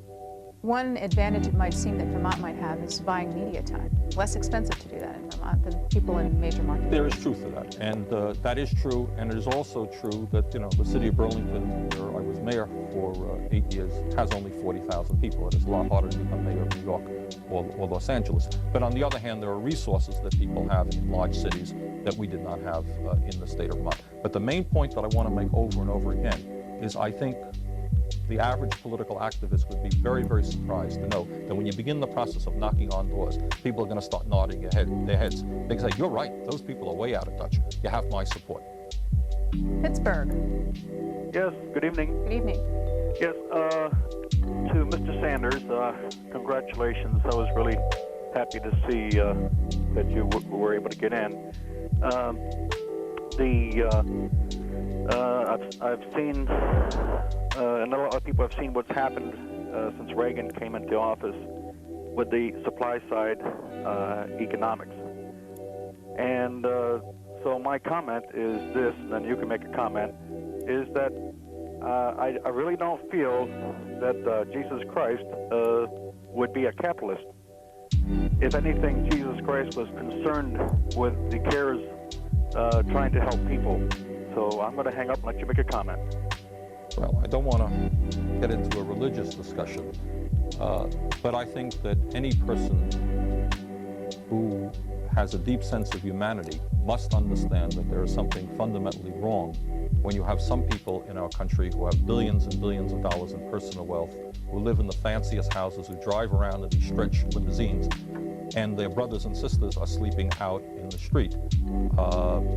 When the gap between the rich and the poor is growing wider, when we live in a world today where 30,000 children in the third world have starved to death. And I think getting back to the original discussion, these are some of the philosophical issues that this country must debate. Is it morally acceptable that some people have so much, they're not going to spend it in 100 lifetimes, and other people have nothing? Where some people have so much power, and other people are powerless. And I fear, as the question that you asked a few moments ago, those are not the issues that are debated by Congress. And I think this nation, not only in Congress, we need to debate these issues in our unions, in our farm organizations, in the schools of America. Where do we want to go? Are we happy with the general direction of this country? And I think when we start asking those questions, one would be quite surprised that many Americans, I think, are not happy with the direction this country is going in. We have about 20 minutes left in our conversation with Bernie Sanders. This evening, our 90-minute program is devoted to introducing you to some of the newly elected members of Congress. Tucson, Arizona, you're next. Mr. Sanders, you ran on the ticket in Vermont as an independent. Would it not have been more honest if you had run as a socialist, in as much as I believe you consider yourself an avowed socialist? Am I correct? Well, you're correct that I ran as an independent. I'm not quite sure what an avowed socialist, if you mean, am I avowing it to you right now? Yeah, I am a democratic socialist. I think my response is that I am also an independent. And politically what that means is I'm not a Democrat and I'm not a Republican. In terms of why didn't I run as a socialist? Because I'm not a member of a socialist party. I'm not a member of any socialist organization. I'm an independent socialist. But I think your question then, a similar question might be asked of Democrats and Republicans, and say to them, do they run as Democrats/capitalists or Republican capitalists? Socialism, to me, democratic socialism, is a philosophical outlook. It is what I am, and I don't apologize for it. But politically, I function as an independent, and that's what I am in Congress. Durham, North Carolina. Yes. Mr. Sanders, are you there? Yes, I'm right here. I would like to ask you, in terms of the retrenchment of socialism all over the world, notwithstanding your comments about Scandinavia, how you can purport to go to Congress as a socialist and basically use flag words like redistribution of wealth and basically say that those who work hard throughout their lives, and by the way, I'm not powerful or wealthy, and take from those who choose to work and work hard throughout their working lives, and those who choose through no fault of their own and in less fortunate circumstances, and basically go against the work ethic in this country. Okay, thanks. Well, let me respond to that. What is in clear decline, and thank God it's in decline, I'm delighted to see it in decline, is authoritarian communism, which to me has nothing to do at all with democratic socialism. Authoritarian communism has been a vicious political system which over its length of time has resulted in the murder of many, many millions of people. As an economic system, it has not succeeded, and I'm delighted to see its demise. That has nothing to do with democratic socialism. Now, we can argue the achievements or lack of achievements of France, which has a socialist president, as you know, Sweden, which has had a social democratic government for 51 out of the last 57 years, which has a national healthcare system, relatively low unemployment, which has free college education for its people, young people, which has a 90% voter turnout. It has its problems, okay? We could argue the merits or demerits of Austria and other social democratic countries. We could argue how the New Democratic Party is going to be doing in Ontario, a social democratic party that won a victory just a few months ago in Canada. But the first point that I want to make is what I believe in has nothing to do with communism, and I'm delighted to see the decline of communism. I think we can talk about, if we're going to broaden the discussion, we could also look at how capitalism, if you like, laissez-faire capitalism, has done in this country. What it has resulted in right now is a collapse of a healthcare system. It's not only that 15% of our people have no health insurance, but you're looking at tens of millions of people who are frightened to go to the doctor or to the hospital because they can't afford healthcare and what the bill might be. And we are one of 2 industrialized nations in the world that do not have a national healthcare system. You could talk about a system in which we are now $3 trillion in debt. That's our national debt. Throw another $1 trillion on top of it for the savings and loan fiasco, so that every one of our kids now is deeply in debt. That's not a particularly positive system. A system in which now we have 3 million people sleeping out on the streets. A system in which millions of our kids are dropping out of school. We have a 25% dropout rate in high school. So I think there are many very serious problems within our country that are going to have to be addressed. And I think a democratic socialist model might be an effective way to start approaching some of those problems. To me, I should tell you that for a start, what I would be very satisfied with, within my definition of what democratic socialism is about, is just a couple of things. For a start, national health care. We must determine as a nation whether all of our people are entitled to health care, or we're going to continue the health care system on the free market approach, okay, the profit mode. You want health care, you have the money, you can get the best health care you want in this country. You don't have the money, you get nothing. I think that that's wrong. So I believe as a democratic socialist in the concept of a national health care system, similar to what goes on in Canada as it happens. In terms of being a democratic socialist, I believe that all of our people, all of our young people, should be given equal opportunity for the best quality education that they can get. It is an outrage that the best colleges in this country now cost $20,000, $23,000 a year. Many working class, low-income kids can no longer afford to go to college. That many low-income communities in this country are not providing their kids with decent elementary or high school education. We must have quality education for all of our kids. In terms of other basic necessities of life, we're talking about housing. All right? It's not just that 2 or 3 million people are sleeping out on the street, but that many of our people, working people, are paying 30, 40, 50% of their limited incomes for housing. So for a start, what I mean by being a democratic socialist is that this nation can afford and must afford to provide the basic necessities of life to all of our people. That's healthcare, that's education, that's housing, for a start. Murray, Kentucky. Yes, I'm a first-time caller of Glad to have you. And I enjoy the C-SPAN program very much. I'd like to ask 2 questions of Representative Sanders.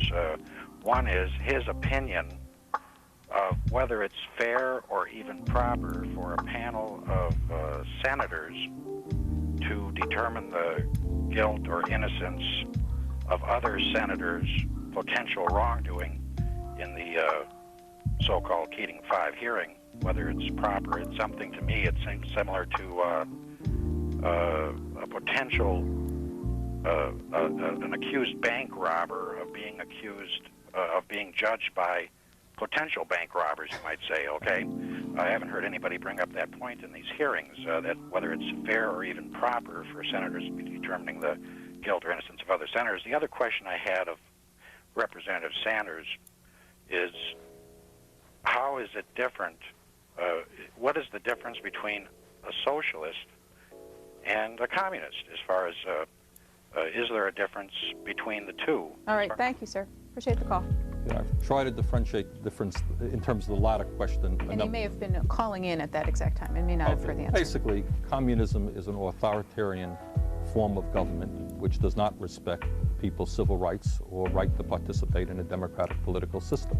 Democratic socialism encourages that participation. So you have countries which have social democratic countries have a far higher turnout in terms of voter participation than does the United States of America. We have, in fact, one of the serious problems that I want to try to address is that we have now far and away the lowest voter turnout of any industrialized democracy in the world. So they're entirely different systems. In terms of the so-called DeConcini 5, that process, as I understand it, not being an expert on it, I think the Senate is now seeing whether or not these members have violated the rules of the Senate, and I suspect that that is proper.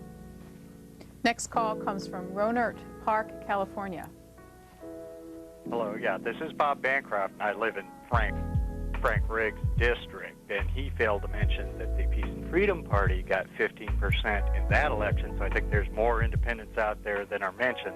But my question to you is about the problem of health care in this country. country because my fiance and I are both employed full-time. We can't afford it. And I think that's something that you're looking at addressing in this Congress. Okay.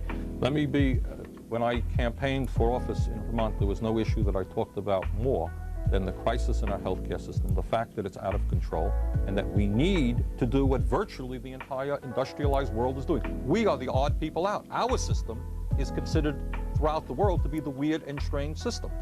Throughout most of the industrialized world, in fact, with the exception of South Africa, every other industrialized democracy has, in one form or another, a national healthcare system which says if you are a citizen of this country, you are entitled to all of the healthcare you need with virtually no out-of-pocket expense.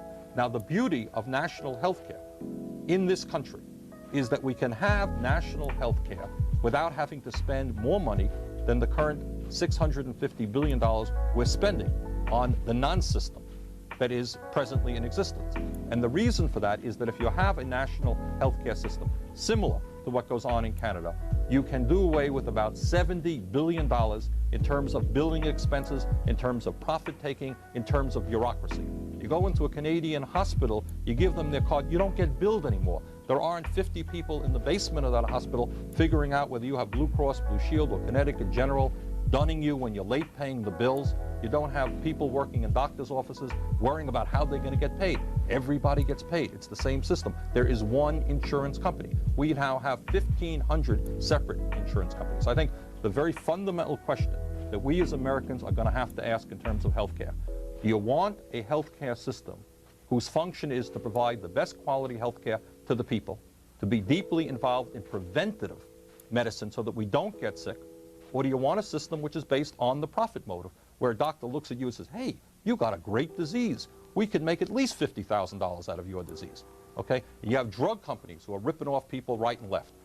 During the course of the campaign in Vermont, some pharmacists gave me some documents which were very interesting. I think it's pretty widely known that prescription drugs manufactured in the United States are sold in Canada and in Europe for significantly lower prices than they are in this country. Why is that? Because the national healthcare systems tells these huge pharmaceutical companies, you know what, you can't rip off our people. You're not going to sell your product unless you give us a fair price. In this country, the drug companies get away with murder, and I should say literally murder.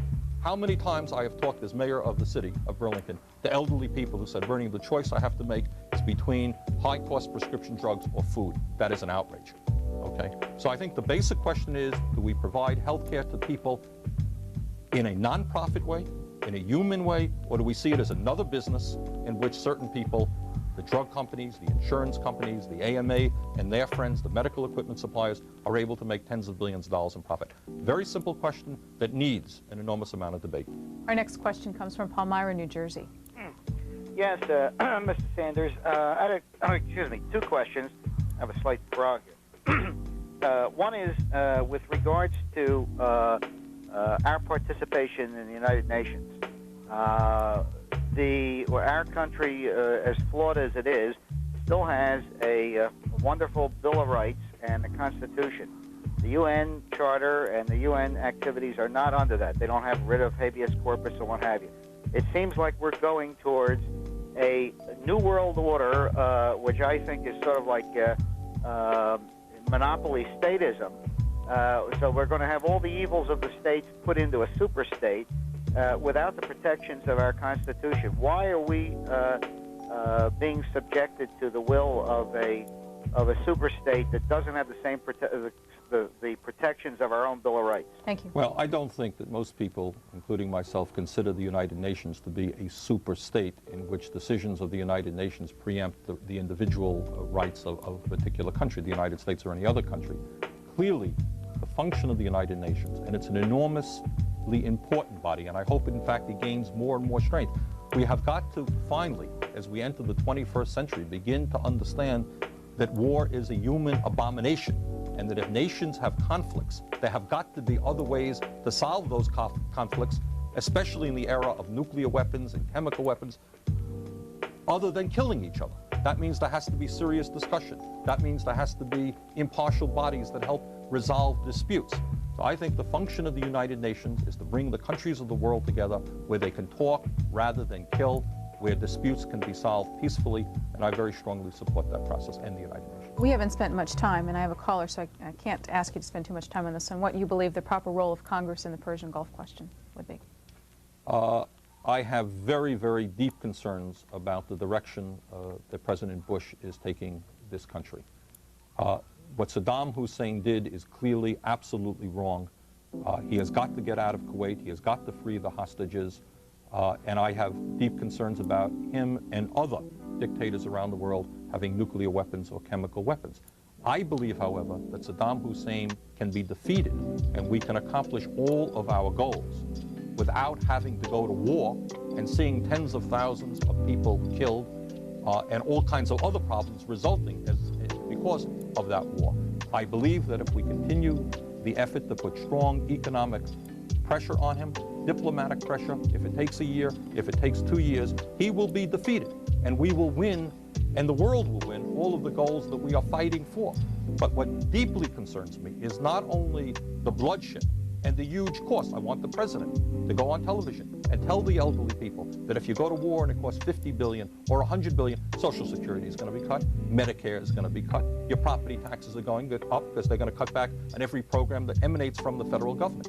I want him to go on television and tell people what that war will cost. But most importantly, I believe now that the Cold War is over, it is a horrible precedent to be the day after the Cold War ends to start another war against a third world nation. That crisis and that problem, in my view, can be solved peacefully, and I intend to play as strong a role as I can in solving it peacefully. Riverview, Michigan. Hi. I want to make one statement first before I ask a question. In my 65 years of being involved in politics and reading a lot about it, because I find it very interesting. I find it an important element in all of our lives. I've always been appalled at how other people seem to take such a little interest in it. They read something in the paper and they swallow it whole. They don't think about it. When I say I voted for Barry Commoner, people say, who is he? And I'm saying, hey, don't you read the paper? Don't you know what's going on in this world? From Latin America over to Europe to the Middle East, people don't want to hear about it. They don't really care. I think it's wonderful that you were elected as an independent. How did you get people to be interested in this? I don't think it's that people don't care. I really don't believe that. I think that people are in despair. How could you not care whether your kid gets a decent education?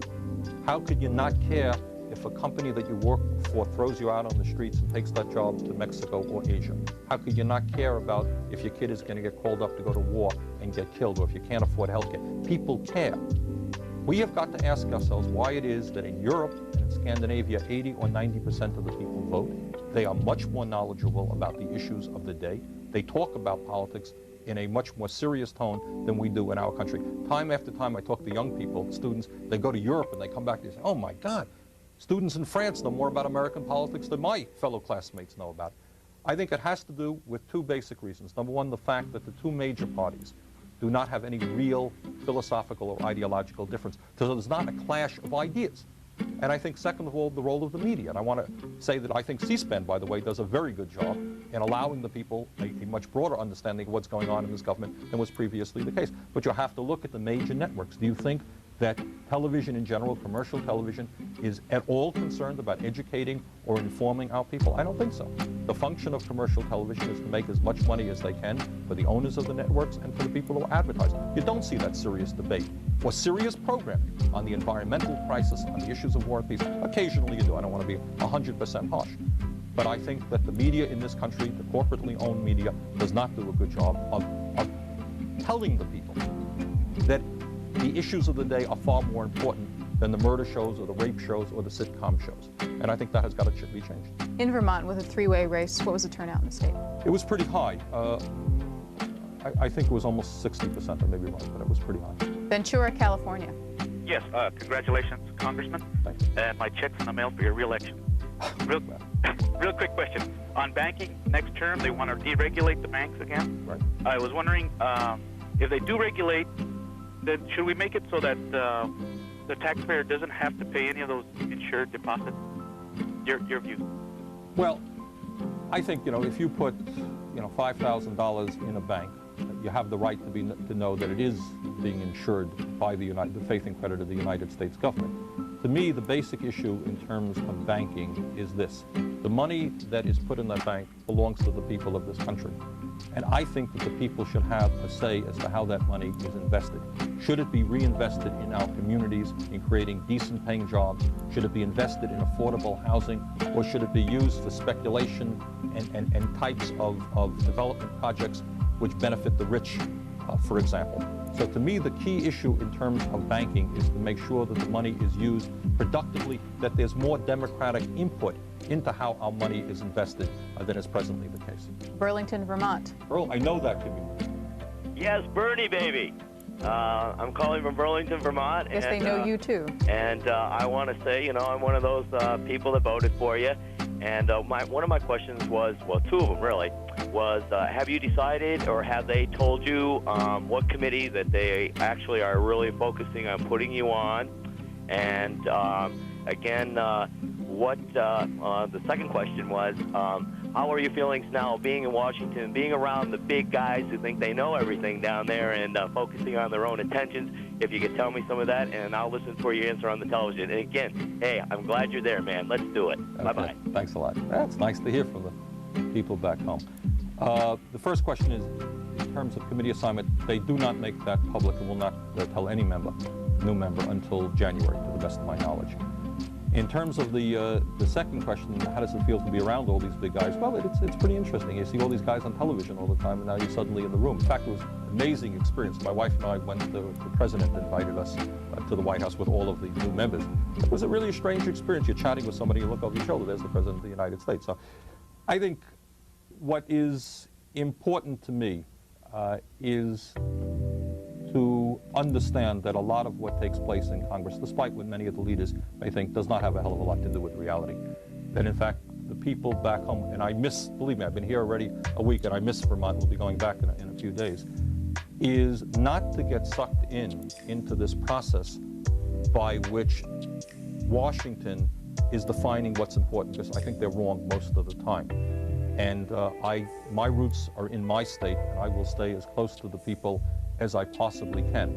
The most important fable that I've ever heard is the emperor without his clothes, and it has to do with who's crazy and who's not crazy, who's dealing with reality, who's not dealing with reality.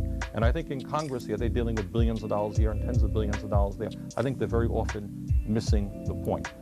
So I intend to stay in contact with the people back home, and in fact, try to develop some mechanisms by which on a regular basis, for example, putting together not just town meetings, but we did this in Burlington when I was mayor, just a methodology by which I've got to be subjected to what the people, want from me, what their views are. My job is to represent the people of my state and not to forget where I came from. We're out of time. Thank you for being with us this evening. Congressman-elect Bernie Sanders, independent, representing at large the state of Vermont. Have a good evening. To support the important amendment brought forth by Congressman Dellums and Congresswoman Waters. Sometimes I think that the people in this institution and in the White House are really losing contact and not knowing what's going on with the American people. In case you don't know, and you haven't seen the latest polls, the American people hold the President of the United States in contempt. They hold this institution in contempt. They hold the Republican Party in contempt. They hold the Democratic Party in contempt. They think that maybe, given all of the crises facing this country, it's about time that there was some bold leadership here and that this institution made some hard choices. And this is what the choice is about. We're spending $270 billion a year on the military, but we don't have a major enemy. I know it hurts your feelings. I know you're upset about it. I know you're hoping and praying that maybe we'll have another war. Maybe somebody will rise up. But it ain't happening. The Soviet Union doesn't exist. The Warsaw Pact is through. Who you worried about? Iraq? Panama? Who you worried about? I'll tell you who I'm worried about. I'm worried about the fact that our workers are seeing a decline in their standard of living. They want to see our industry be rebuilt. That's what they want to see. No more B-2 bombers, no more Star Wars. Let's make the quality products we need. Let's invest in American industry. No, I won't yield. The American people want to see our kids educated. They want a Head Start program. They want their kids to be able to go to college. They want to wipe out the fact that 5 million children in this country go to bed hungry. They want child care for their kids. They want decent education. Let's have the guts to give some leadership to this country. The Cold War's over. Let's reinvest in America. Let's support this amendment. Time of the gentleman has expired. The gentleman from California. Okay. Thank you, Mr. Chairman, and thank you very much, Mr. Panetta, for yielding, and I want to congratulate you on the excellent work that you're doing on this fight. Mr. Chairman, I rise in opposition to Kyle Allen Amendment, to the Barton-Townsend Amendment, to the Gephardt-Bonnier Amendment, to the Stenholm-Smith Amendment, and to any other fraudulent so-called congressional balanced budget amendment, which is just another gimmick in our effort to deal with a very serious problem. Mr. Chairman, in the early 1980s, the Reagan-Bush team, corporate America, and some congressional Democrats came together to give us Reaganomics and the trickle-down theory. It was a fraud. The result of that effort is that the rich became richer, the working people and the poor people became poorer. That's what trickle-down theory was about. That was the early 1980s. Mr. Chairman, a few years later, they gave us deregulation. You remember that theory? Get the government off the backs of those S&L industry. Let them go out and reinvest in America. Mr. Chairman, that was another fraud. The result of that is the S&L industry turned out to be a bunch of thieves and crooks, many of them under indictment, and now the American taxpayers, the working people, the elderly, are bailing out those institutions to the tune of $500 billion. Well, Mr. Chairman, the same people who gave us Reaganomics and deregulation, they're back again. And what's the gimmick for this year? This year, it's a constitutional amendment to balance the budget. But wait a second. In the last 10 years, Reagan-Bush haven't once given us a balanced budget. In fact, over the many years, budget deficits have soared. We now have a $4 trillion national debt. Mr. Chairman, interestingly enough, during the last several years, the President of the United States and this Congress has had the opportunity to really deal with the deficit crisis. Let me give you an example. Last week on this floor, we had an opportunity to reduce military spending by $27 billion.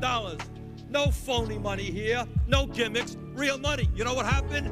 We got 90 votes out of 435. All of the brave, most of the brave proponents of this constitutional amendment, they couldn't vote a 10% reduction in military spending. Mr. Chairman, over the last 2 years, we have dumped $105 billion of the S&L bailout into the deficit. Some of us said, no, that's wrong. Let's do it pay as you go. Let's ask the people responsible for the problem, the people who made money out of the S&L fiasco, to pay for it. Don't dump it into the deficit. Don't have the elderly and working people pay for it. Oh, no. The same proponents of the constitutional amendment, where were they then?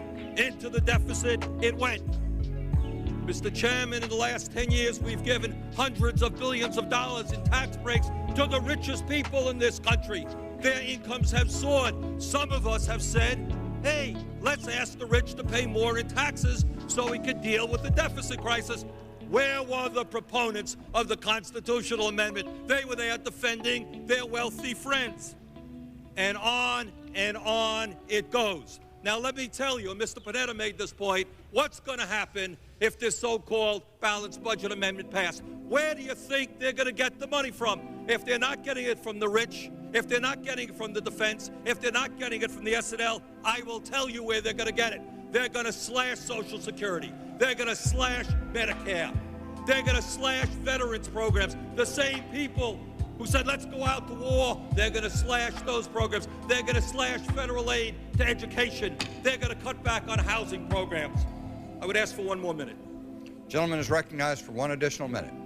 Mr. Chairman, if this institution does not have the guts to take on the rich, does not have the guts to take on the military-industrial complex, is not prepared to deal with the S&L fiasco, I can assure you that it will be the working people, the poor, the elderly, the people who are already suffering, who will see serious and major cutbacks if this constitutional amendment is passed. Let's have the guts and say no to this gimmick, and then let's come back and do the right thing and deal with the deficit crisis in a fair and progressive manner. Thank you very much, Mr. Time of the gentleman has expired. The gentleman. Chairman, let me, in all due respect, perhaps inject a moment of reality into this debate for the American people and talk about priorities, about where we want this nation to go and what we want our future to be.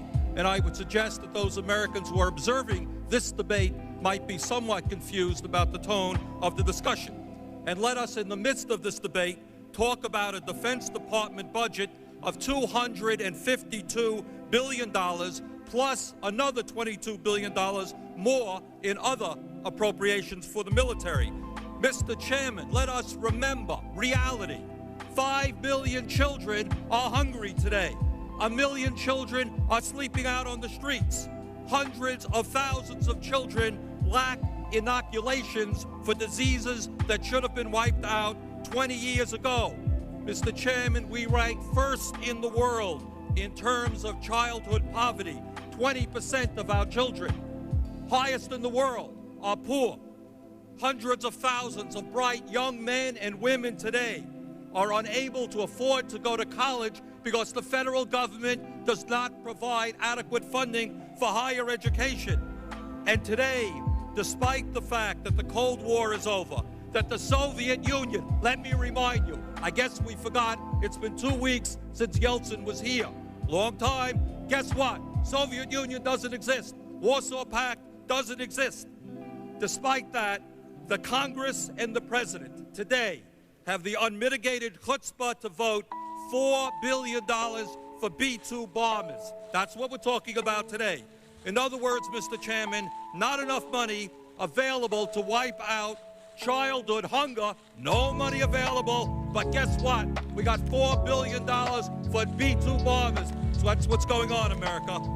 Mr. Chairman, whenever this country wants to go to war, we hear the patriotic speeches about the need for our young men and women to put on their uniforms, put their lives on the line.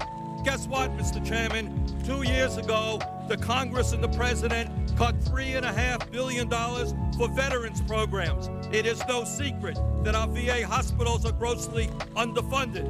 And today, this institution and the President have the gall to talk about $3.2 billion more for the absurd Star Wars program. $3.5 billion cut from veterans programs, $3.2 billion available for Star Wars programs. That's what some of us call priorities. These priorities are wrong. Mr. Chairman, 2 years ago, this Congress and the President cut Medicare programs for the elderly by $43 billion. And, Mr. Chairman, it is no secret that the President, many members of this Congress, want to slash Medicare for the elderly even more. $43 billion cut for Medicare, but guess what? In this particular appropriations, we've got over $100 billion a year to defend Western Europe and Japan against a non-existent enemy. Some of us think those priorities are a little bit strange. Mr. Chairman, if you have read the latest newspapers, you will have noticed that the number of Americans who believe that the President of the United States is doing a good job is about 30%. 70% think he's not doing such a good job. Now, that's a pretty discouraging figure, except when you look at the United States Congress. This institution is below 20%. In other words, Mr. Chairman, maybe we might want to wake up and understand that the overwhelming majority of the people believe that the President and the Congress are way out of touch with the needs of ordinary Americans, and we need some fundamental changes in the priorities of this nation. Mr. Chairman, the American people are crying out for hope, They want quality education and a national health care system for all our people. They want decent paying jobs as we rebuild American industry and produce environmentally sound products. They want decent paying jobs as we rebuild our crumbling infrastructure and build a mass transportation system, decent bridges and decent roads. They want decent paying jobs as we put our carpenters and construction workers back to work building the millions of units of affordable housing this country desperately needs. Mr. Chairman, let us stand up today for a new set of priorities for America, and let us give hope back to millions of Americans who lost it. Let us vote no on B-2 bombers and yes for the kids, no on Star Wars and yes for the elderly and veterans, no on $274 billion for the military, and yes for millions of decent paying jobs as we rebuild American industry and our crumbling infrastructure. Mr. Chairman, let us defeat this entire appropriations bill today and begin the process of developing a whole new set of national priorities so that once again, the American people can believe in their government. The gentleman has expired. Thank you. For what purpose? The gentleman from... Is recognized for 2 minutes and has permission to revise. Mr. Speaker, why is campaign finance reform important? Is this some kind of esoteric intellectual debate, or does this in fact strike at the heart of American politics and is vitally important to every working person, every elderly person, every low-income person in America? Mr. Speaker, the United States today is one of two nations in the industrialized world that does not have a national health care system. That has to do with campaign finance reform.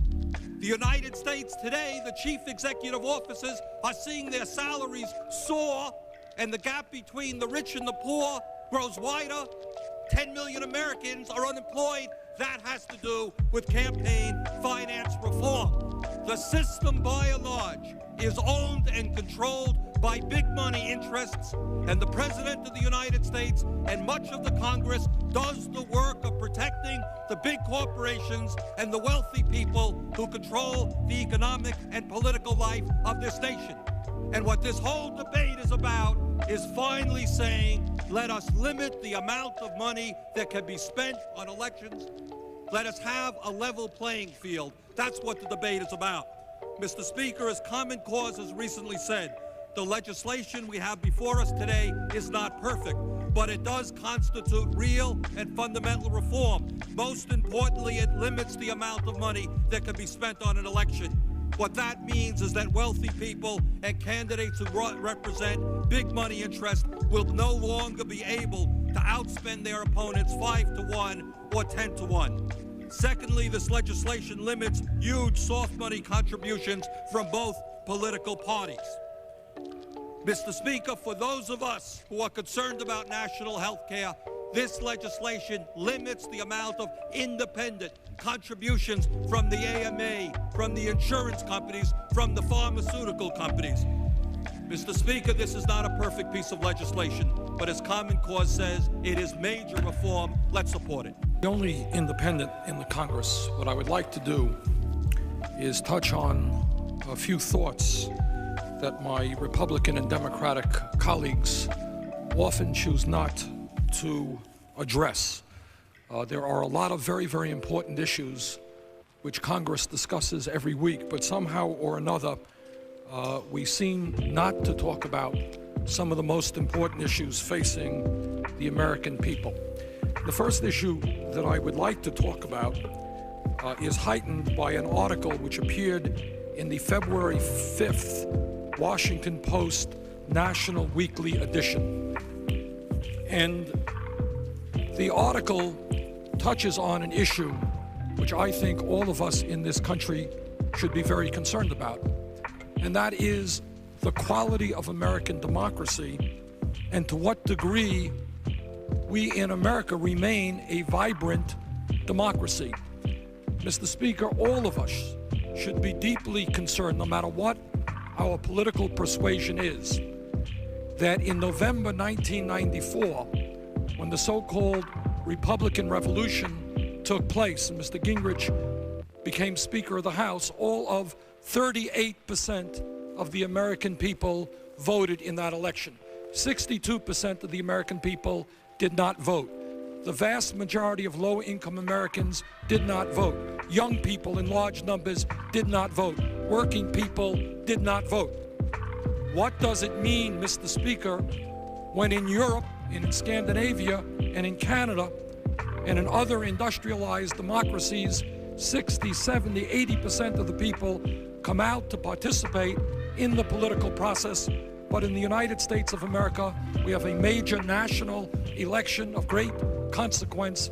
38% of the American people participate. What does that mean? I think it suggests that the vast majority of American people are giving up on the political process. They are hurting, they are in trouble, but they look to the government and they don't see a government which responds to their needs. I think what they instinctively understand is that by and large what happens here in Congress and the decisions that we make here in Congress reflect to a very large degree the interest of the wealthy and the powerful, the people who can contribute $10,000 a plate to a Newt Gingrich-sponsored fundraising dinner, the people who contribute $16 million in one night to a Republican Party fundraising dinner. Meanwhile, the folks back home are working longer hours for lower wages. They're concerned that they can't afford to send their kids to college. They can't afford health care. They're worried about the health care bills for their parents.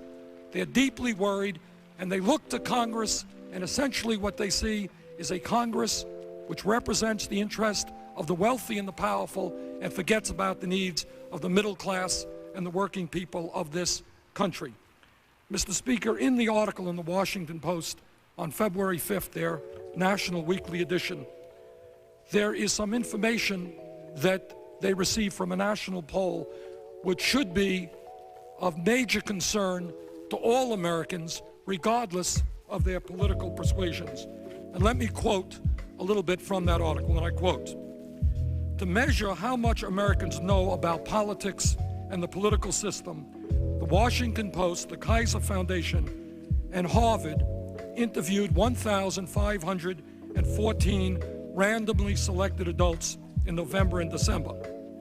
These Americans were asked 18 general knowledge questions about how their government works and who their leaders are. An additional 21 political knowledge questions were asked in 4 other national Washington Post polls. The surveys revealed a knowledge gap that is deep and wide, and I would hope that people listen to the following paragraph. This is based on polling by the Washington Post. Of those interviewed could not name the person who serves in the U.S. House of Representatives from their congressional district. In other words, 2/3 of those polled did not know who was representing them in the House of Representatives. Half did not know whether their representative was a Republican or a Democrat. Then they go on, who's the Vice President of the United States? Who is the Vice President of the United States? 4 in 10, 40% of Americans surveyed did not know or got it wrong.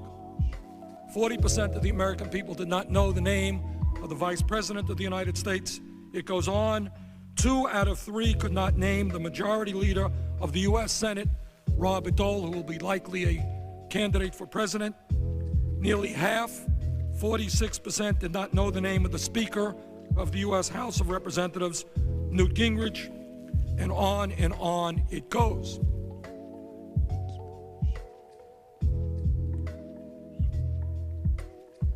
Now, it seems to me when 62% of the people do not participate in an election, when 40% of the people do not know the name of the Vice President of the United States, when 2/3 of the people do not know the name of their representative to the United States Congress, when many people, majority of people, can't name their 2 United States senators, it seems to me that we have a serious problem regarding democracy in America. And if we do not change the circumstances in a variety of ways, I fear very much that in the years to come, we're going to lose the democracy that we have today. Why is it that so many people don't have faith in government? And why is it that so many people don't participate in the political process? And as I said earlier, I think that has a lot to do with the belief that most people have that despite all of their problems and all of their needs, that the elections don't mean much because the people who are elected end up not representing ordinary people, but end up representing the wealthy and the powerful. And unless we can create a political revolution in this country by which government begins to stand up not just for those people who have huge amounts of money, but for ordinary Americans, unless we can reaffirm the faith of the American people in the political process and in their government, because they see the government responding to their needs, I fear very much that we're not going to increase voter turnout or get young people to understand what democracy is all about. Now, I think one of the problems that we have in this whole area is that there has been a tremendous misstatement of reality that has been going on for the last number of years by the corporately controlled media, I believe, and also by our two-party system. And what has been going on is that when people turn on the television, and they watch CBS or NBC, or they pick up their local newspapers, what they are hearing is the economy is booming, the economy is growing, the economy is doing very, very well. And then the television people will tell them, well, gee, the stock market is at an all-time high. And then they'll tell them corporate profits are doing very, very well this year for the major American corporations. And then they'll say, well, inflation is down, and that's very good for the economy. And the economy is growing, and millions of new jobs are being created. All of which may be true, but it does not bear on the most important economic reality, and that is what is happening to the average American. It's not a question of whether the stock market is soaring for the wealthy people who own most of the stocks. It's not a question of whether corporate profits are at an all-time high.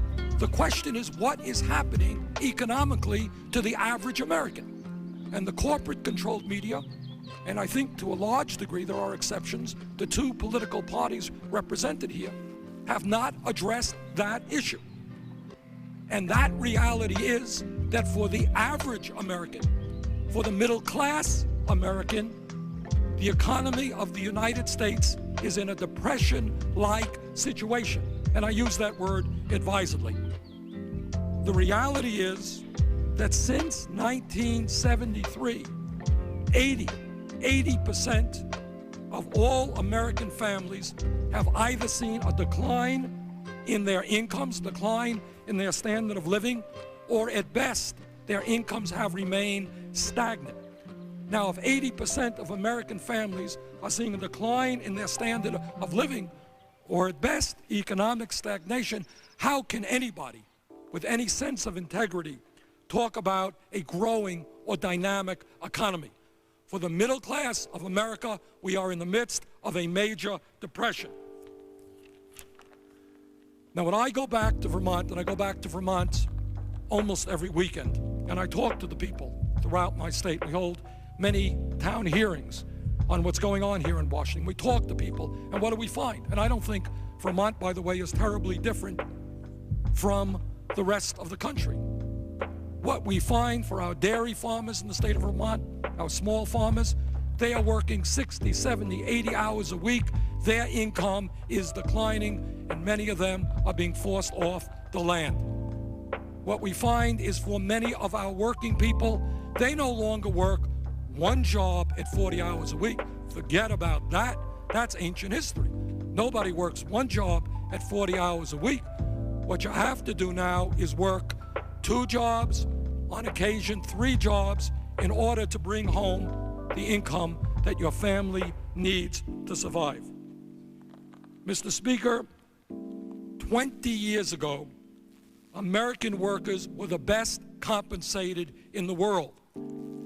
And when people would say America is number one, what they were talking about is that for the middle class of this country, their wages, their benefits, their pension plans, their health care, we were number one. But something has happened over the last 20 years. CBS doesn't talk about it too much. Speaker of the House doesn't talk about it too much. Most of the people in Congress do not talk about it too much. But in that 20-year period, Mr. Speaker, we went from first in the world to 13th in the world. And now our standard of living is far behind many of the countries in Europe and in Scandinavia. One of the very interesting things that is happening, and it's a sad statement to make, is that increasingly we see European companies coming to the United States and starting factories here. There's nothing wrong with that, that's a good thing. But why are European companies coming to the United States of America? And the answer, and it really would have shocked our parents or any of us 20 or 30 years ago, they are coming to the United States today for cheap labor. They are coming to America for the same reason that American companies are going to Mexico. In my state of Vermont, we have skilled workers, hard-working people who earn $7 an hour, who earn $8 an hour and less without benefits, who are skilled and hard-working people. You can't get that type of labor in Europe. You can't get that type of labor in Scandinavia because the wages paid in those countries are much higher. So all over America, what we're seeing is companies coming to America to hire our people at low wages, minimal benefits, and I would say that that's a real tragedy that this Congress has got to address. Mr. Speaker, adjusted for inflation, the average pay for 4/5 of American workers declined by 16% in the 20 years between 1973 and 1993.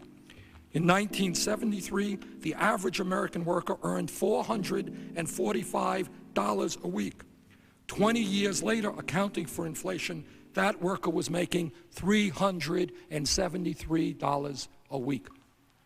Today, the reality for the middle class of America is that they are working longer hours for lower wages.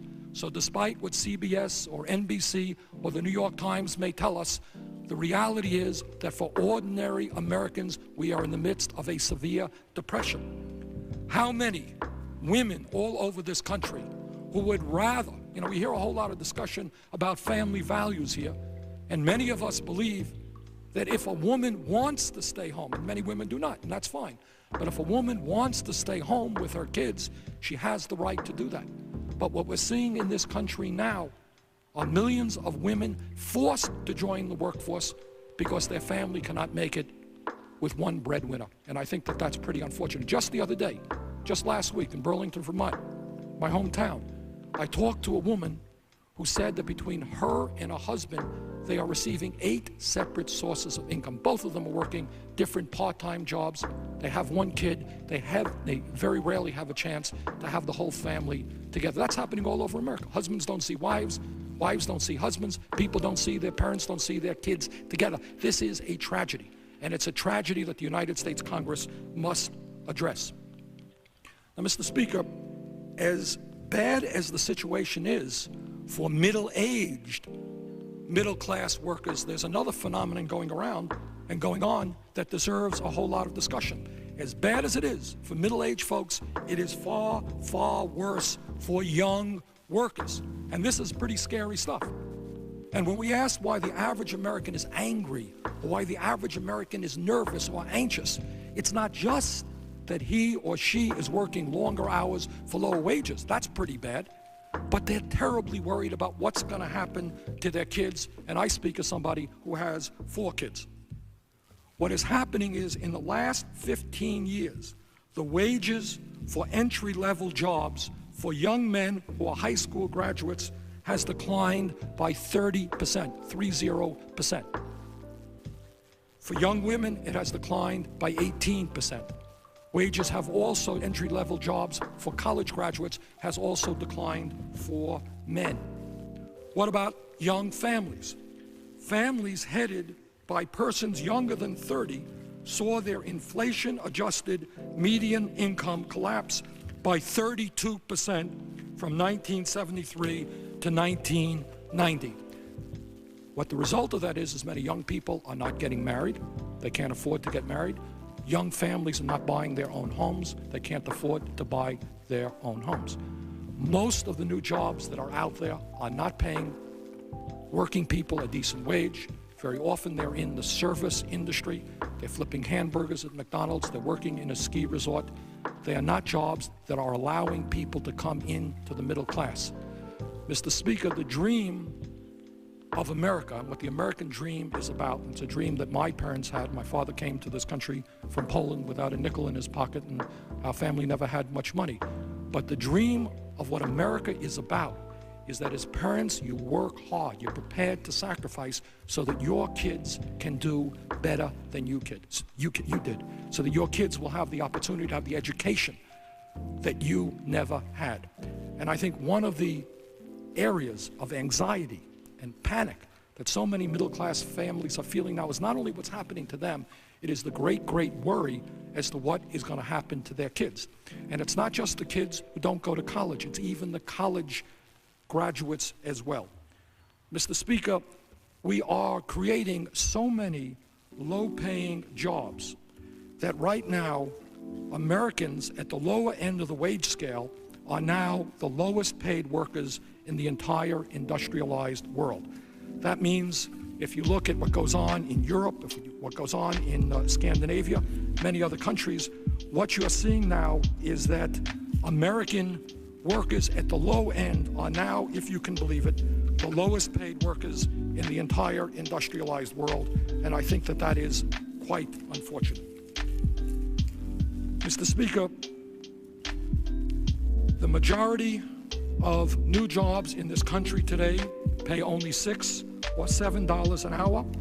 They offer no health care benefits, they offer no retirement benefits, and they offer no time off for vacations or sick leave. In fact, more and more of the new jobs being created are part-time jobs or temporary jobs in the state of Vermont.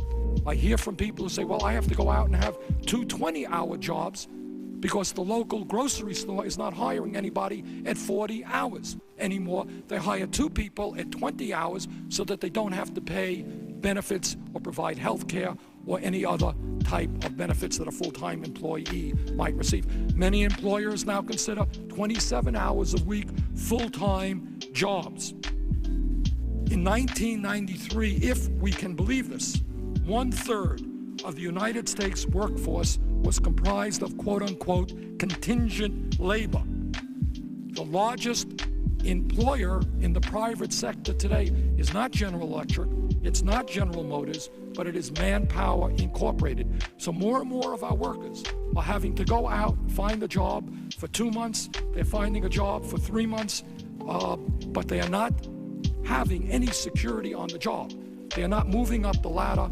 They are working for a couple of months, then they're gone, no benefits, no security. Then they have to go out and they have to hustle a new job, and that causes, to say the least, a great deal of stress for the American workforce.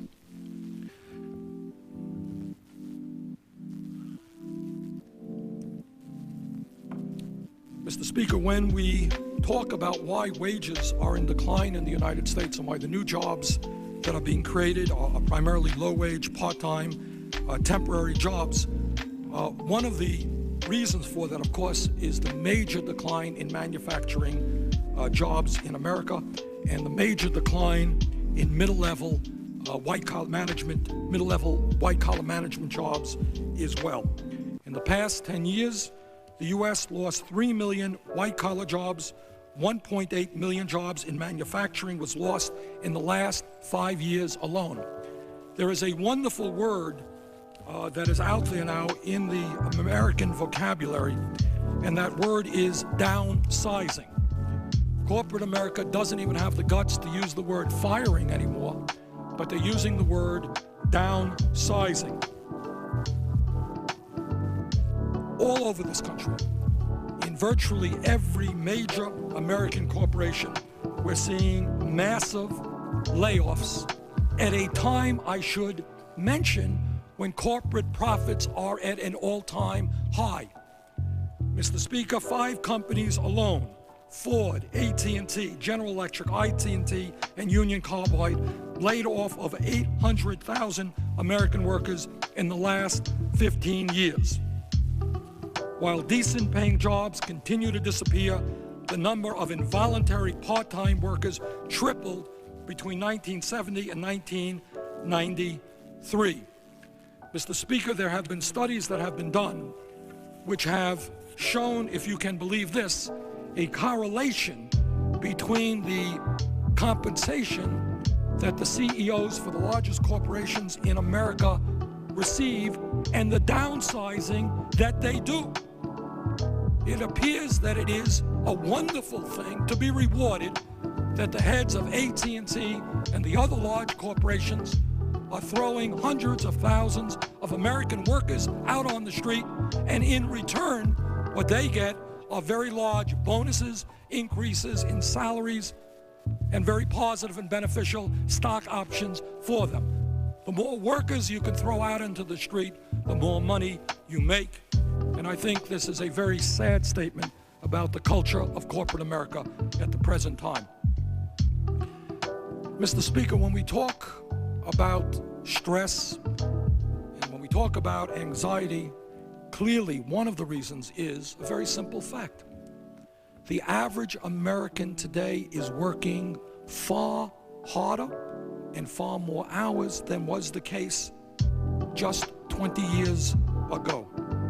Mr. Speaker, according to recent studies, the average American is now working 160 hours a year more than he or she worked in 1969. 160 hours. That is 1 month extra. That means people are now forced, in order to bring in the necessary income, to work overtime. They're working 2 jobs. They're working 3 jobs.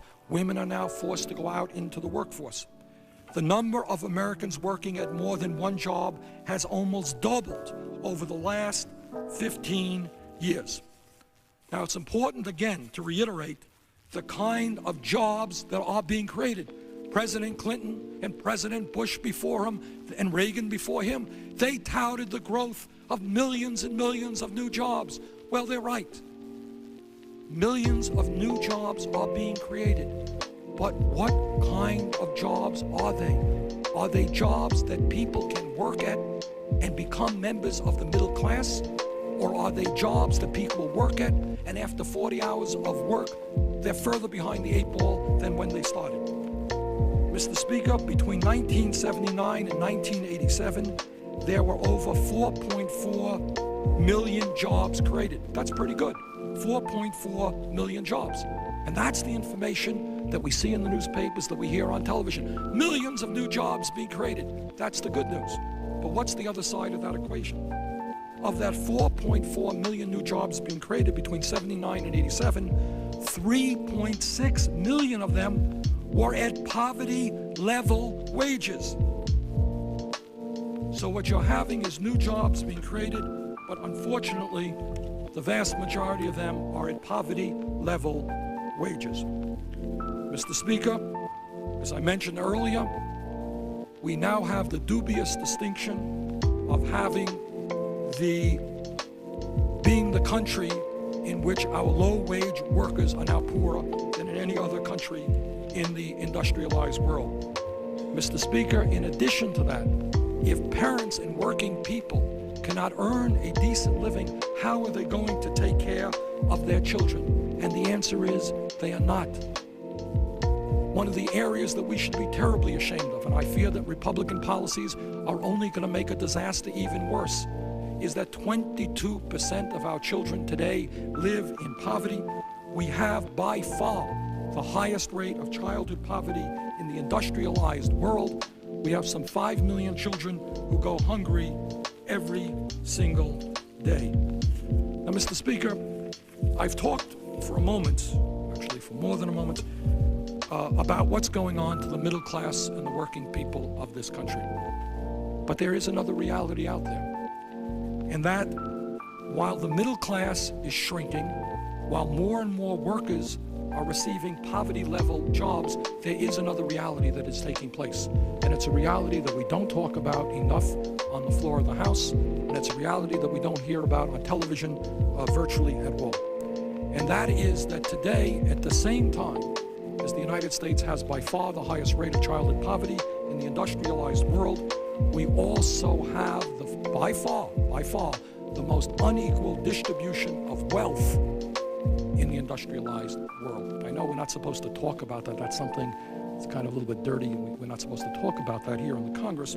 But the reality is that the wealthiest 1% of the population in America today own over 40% of the wealth of America. They own more wealth than the bottom 90%. Further, in terms of income distribution, that means what people are earning every year, the highest earning 4% make more money than do the bottom 51%. Professor Edward N. Wolf, who is a professor at the New York University, concluded the most recent study of America's concentration of wealth by saying, and I quote, "We are the most unequal industrialized country in terms of income and wealth, and we're growing more unequal faster than the other industrialized countries." You know, I think it's appropriate every now and then that we talk about things like justice, like decency, terms we don't hear too much on the floor of the House.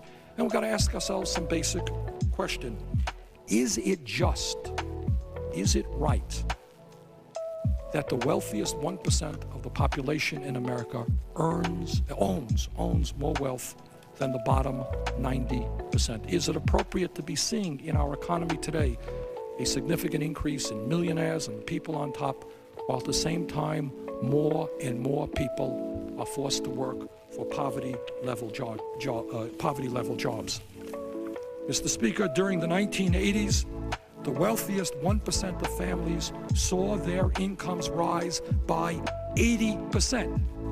So for the people on the top, the economy is doing fantastically. In the same decade, the 1980s, the bottom 90% of families saw their income rise only 3%. It means most people saw a decline in their standard of living. No wonder that the richest 1 million families today own more than 84 million middle-class, working, and poor families put together. Mr. Speaker, when we talk about economic growth, all of us are in favor of economic growth. But there is something wrong when the vast majority of that income growth goes to the people on the top, the people who make $200,000, $300,000, $400,000 a year. Meanwhile, the middle class is shrinking. People work longer hours for lower wages, and the jobs available to millions of working Americans pay $5 an hour or $6 an hour.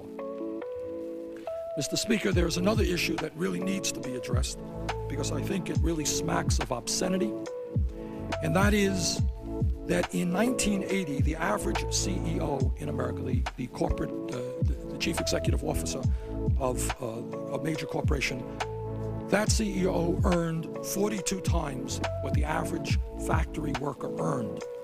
Today, according to recent reports, the CEOs of the major corporations are now earning 200 times what their average worker is earning.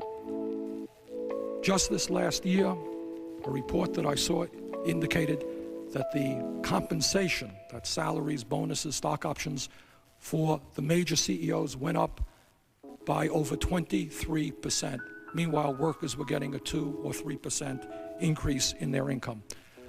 I think ultimately we have to ask ourselves whether the CEOs of the largest corporations need to eat 200 times more than their workers, need to spend 200 times more for education for their kids than the average middle-class person, should have 200 times more income to take care of the healthcare needs of their parents than the average middle-class person. I think we've got to bring the issue of justice back home again and say to the CEOs of the major American corporations, the people who are downsizing all over this country despite record-breaking profits, the people who are taking our jobs to Mexico and to China, it is wrong for you to be earning 200 times what your workers are earning. It is your workers who have created the wealth in your company, and you've got to have a little bit of decency, and you've got to share it, and you can't gobble it up all for yourself and your families. There's a limit to the number of automobiles that you can have,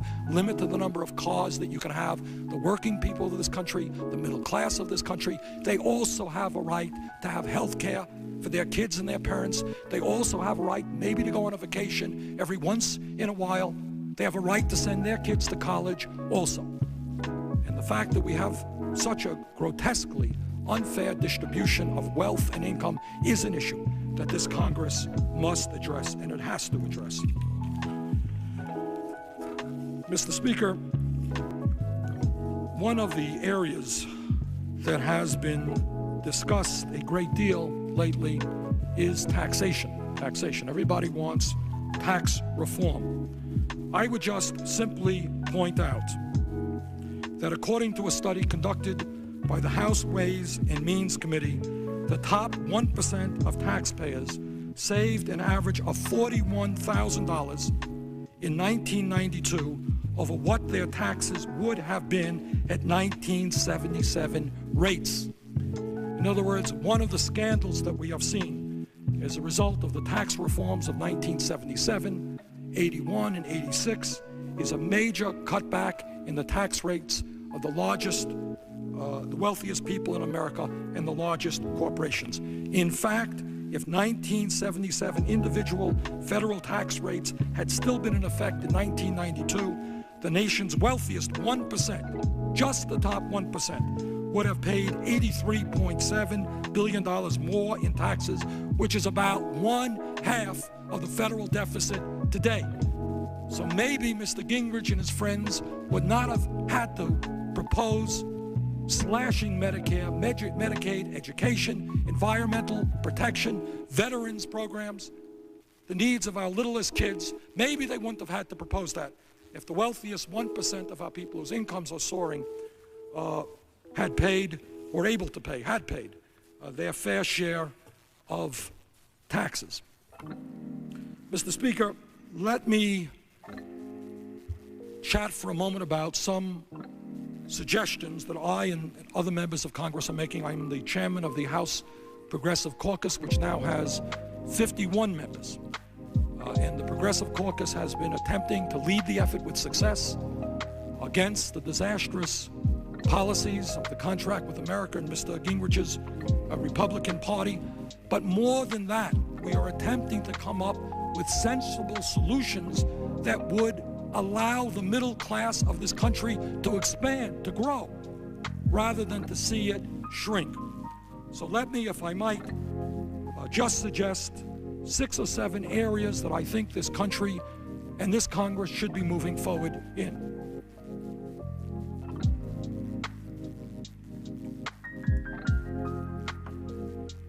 Mr. Speaker, given the fact that most of the new jobs that are being created are low-wage jobs, many of them are part-time jobs, many of them are temporary jobs, Mr. Speaker, this Congress must raise the minimum wage, and in my view, it should be raised to at least $5.50 an hour.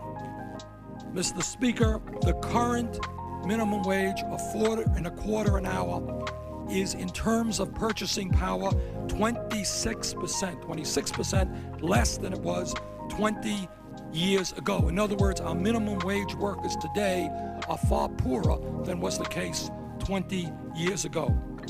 Mr. Speaker, we hear a whole lot of discussion about welfare reform and the need for people to go out and work. I believe that. But I believe that if somebody works 40 hours a week, they are entitled to live above poverty.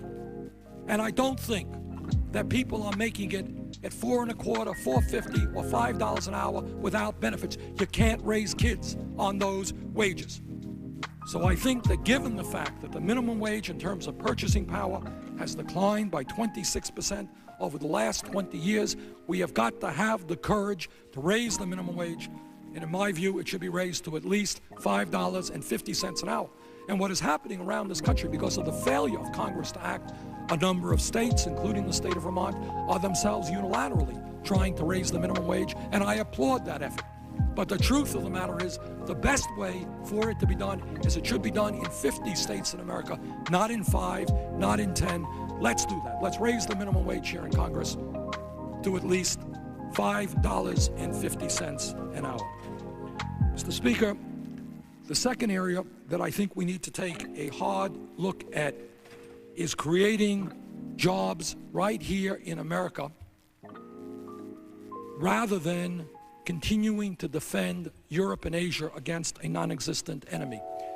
Mr. Speaker, many taxpayers may not know this, but our government continues to spend about $100 billion a year defending Europe and Asia against whom we are not quite sure.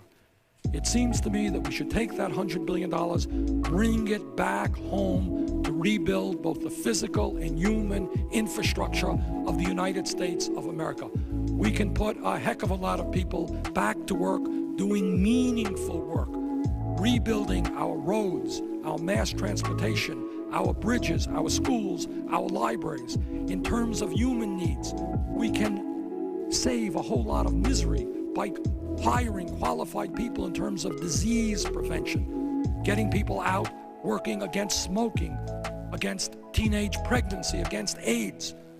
We can save a lot of lives by having people going out into our communities.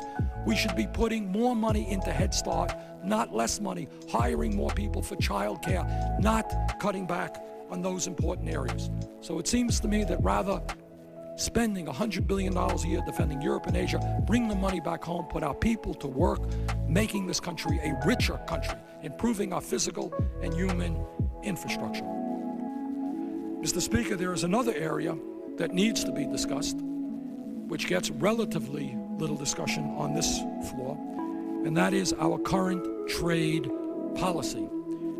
In my view, our current trade policy is a disaster. I think that sadly, tragically, all of us in the House who stood up and said NAFTA was not going to work, unfortunately, we were proven right. What we have seen is many tens of thousands of American jobs lost to NAFTA. We have seen a trade deficit grow with Mexico. We have learned that the Mexican government lied to us about the state of their economy. They devalued their peso, which necessitated President Clinton to propose a $50 billion bailout, loan guarantee bailout for Mexico, which many of us opposed. And I brought forth legislation on the floor of this House which would have forced the President to come to Congress before lending Mexico any money as part of their bailout. Unfortunately, that did not get through the Senate. But it is not just NAFTA, and it is not just GATT. It is our entire trade policy. This year, the United States will have a trade deficit of about $160 billion. And people say, so what? What does it mean to me? I don't care. Well, let me tell you what it means to you.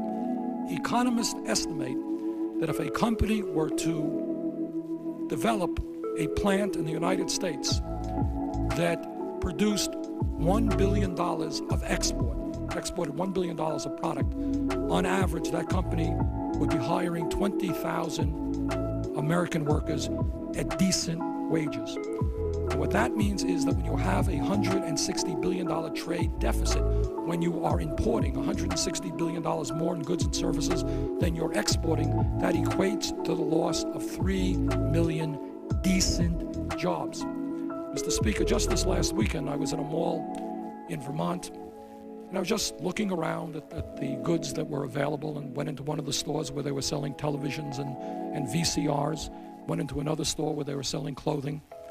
And I would urge Americans to do that and to take a look at the labels as to where these products are made. And increasingly what you see is made in China, made in China, made in China, made in Malaysia, made in Mexico, made in El Salvador.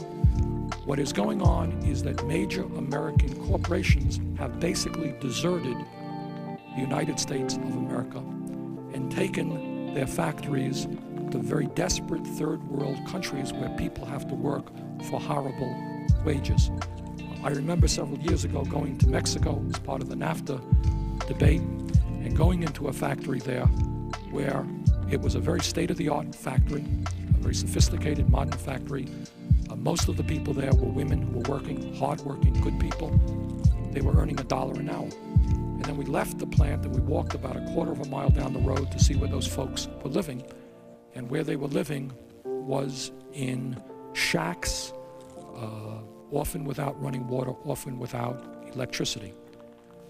Even worse, as bad as the economic situation is in Mexico, it is of course worse in China. When our friends at the Nike sneaker company or the other major sneaker companies leave the United States and they go to set up their plants in China, what they are doing there is hiring workers at 20 cents an hour. 20 cents an hour. So what you do, and it's a worthy exercise, take a walk through the mall, see where products are manufactured. And increasingly, where you're going to see these products manufactured is in desperate third world countries. You know, Mr. Speaker, whenever we have a war, our multinational corporations, they become very patriotic. And they tell us how much they love America and how much they support the young men and women who are prepared to put their lives on the line defending America. And they have big parades, and they're just ever so patriotic. I would hope very much that the CEOs of the major American corporations will begin to show us their love of this country and their patriotism by maybe not running to China and to Mexico, but reinvesting back home here in the United States of America. And I think this is an issue I know that the Progressive Caucus and other members of Congress are prepared to address. It makes zero sense to me, Mr. Speaker, that we continue to give huge tax breaks to large corporations who are downsizing their workforce despite record-breaking profits, who are taking our jobs to Mexico and China. It seems to me those are not the companies that should be receiving major tax breaks. And frankly, Mr. Speaker, it seems wrong to me that given the fact that the United States government is the largest purchaser of goods and services in the entire world, not just military, but many, many products, that we should begin to think about preferential treatment for those companies, and there are many of these companies, who are reinvesting in their communities, who are hiring American workers at decent wages. We've got to take a hard look at this issue. We've got to give support to those American companies who are doing the right thing. And they are out there. They are treating their workers with respect and with dignity. They are showing us their patriotism because they're not running to Mexico or China, but they are supporting their communities and the communities that made them money in the first place. So I think, Mr. Speaker, we've got to take a fundamental look at our entire trade policy. Do we build a wall around America? No. Do we think that trade is a bad thing? No. Trade is a very good thing. But we want to develop a trade policy which allows us to export roughly as much as we import. We want to have the option of purchasing foreign products. Nothing wrong with that. But we need a trade policy which puts Americans to work building the goods that we can build so well. Our workers are second to none in the world if they're given the chance. But the truth of the matter is, we don't talk about it too often, but corporate America is selling out the middle class and the working class of this country when they run to China and they run to Mexico. We need a series of policies to get those companies to reinvest here in the United States of America.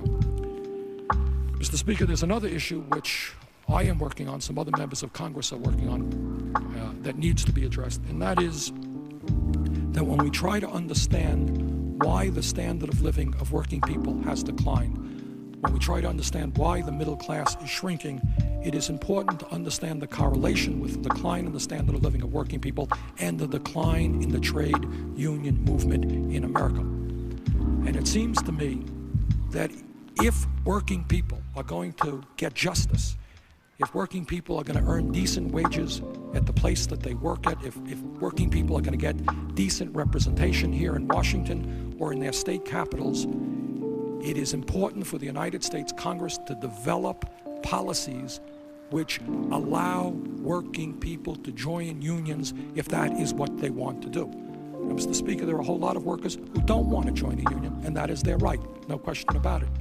But in my view, and I think the studies indicate this, there are millions of working people who want to join unions, who understand that workers who are in unions earn significantly more than non-union workers. The problem right now is that the deck is very much stacked against workers who want to join unions. Despite the law, which is routinely ignored by company after company, those workers who are trying to form a union are fired, they're laid off, they're disciplined. Workers are terrified that they're going to lose their jobs. Companies threaten workers that they're going to go to Mexico or shut down the whole place if a union comes. It seems to me that if we're interested in raising income for the middle class and the working class, we need major labor law reform. And the essence of that labor law reform must be that if 50% of the workers in a shop vote to join a union plus one, they have a union. And that we need legislation which compels the company to sit down and negotiate in a serious way with those workers. Too often in America, after workers go through all the blood, sweat, and tears of forming a union, they sit down to negotiate their first contract, and the owners really refuse to negotiate in good faith. And they drag it on, and then workers give up, and the union gets lost. It seems to me that it should be illegal, that an owner must negotiate in good faith with a union, and if that owner does not do that, that company does not do that, disciplinary action is taken against that company. Mr. Speaker, another issue that I think needs to be addressed, and it's an issue that we hear very, very little discussion about on the floor of this House now, is the crisis in healthcare. Many of us right now are, of course, preoccupied fighting against Gingrich's massive cuts to Medicare and Medicaid and other health care programs. And what we're trying to do is to see that these cuts do not take place, to see that elderly people do not have to pay double the premiums that they're paying today in 7 years, that we do not see massive cutbacks to hospitals in general, rural hospitals in particular, which might close down hospitals, that we do not see in terms of the cuts in Medicaid, we don't know what will happen to the elderly people who need nursing homes, who will not be guaranteed nursing home care. We don't know what happens to the middle-class families who today can see their parents taken care of well in a nursing home through Medicaid, but will no longer have that guarantee that that will take place. So while we're fighting those terrible cuts, we must not lose track of the real need for fundamental healthcare reform in America. And when we talk about healthcare, we've got to understand several basic facts. Number one, the healthcare crisis today is worse than it was 3 years ago when we had this big debate on healthcare. It is not better, it is worse. Today, over 40 million Americans have zero health insurance, and more than that have inadequate health insurance. These are the people who have very high deductibles. They don't go to the doctor because they can't afford the deductible. They can't afford the co-payment. Furthermore, what we have got to understand is that despite the fact that 40 million Americans have no health insurance and so many people are underinsured, that the United States today continues to spend far more per capita on health care than does any other major industrialized nation on earth. We are spending more for a terribly bureaucratic and wasteful system that rewards the insurance companies with huge profits, that pays the CEOs of the major insurance companies huge salaries, that rewards certain doctors with huge incomes, that allows our pharmaceutical companies to charge our people in America far more for the same product that they sell in Europe or in Canada or in Mexico. So I think we have got to move toward a simple, non-bureaucratic healthcare system which guarantees healthcare to every American. That is what our vision must be. When we talk about family values, what we must be saying is that every family in America knows that they will be able to go to the doctor of their choice without worrying that they are going to go bankrupt. So, Mr. Speaker, while we continue the fight against these disastrous cuts in Medicare and Medicaid, we must hold out the vision for a single-payer, state-administered health care system which guarantees health care to all people. And in fact, we can guarantee health care people, every man, woman, and child in America, and we could spend less than we are right now with our wasteful and bureaucratic and inadequate system. Mr. Speaker, I think the last point that I want to touch on has to do with campaign finance and election reform. And that is, as I think many Americans understand, it is not a level playing field in terms of what goes on here. We have our freshman Republican class who are revolutionaries, and they certainly are. Mr. Speaker, as I understand it, they have broken all of the records from any other class in the history of Congress in raising corporate PAC money. The biggest corporations in America. That's pretty revolutionary, I suppose, getting far more money than any other class has received. Mr. Speaker, 29% of the members of the United States are millionaires. My understanding is 25% of the freshman Republican class are millionaires.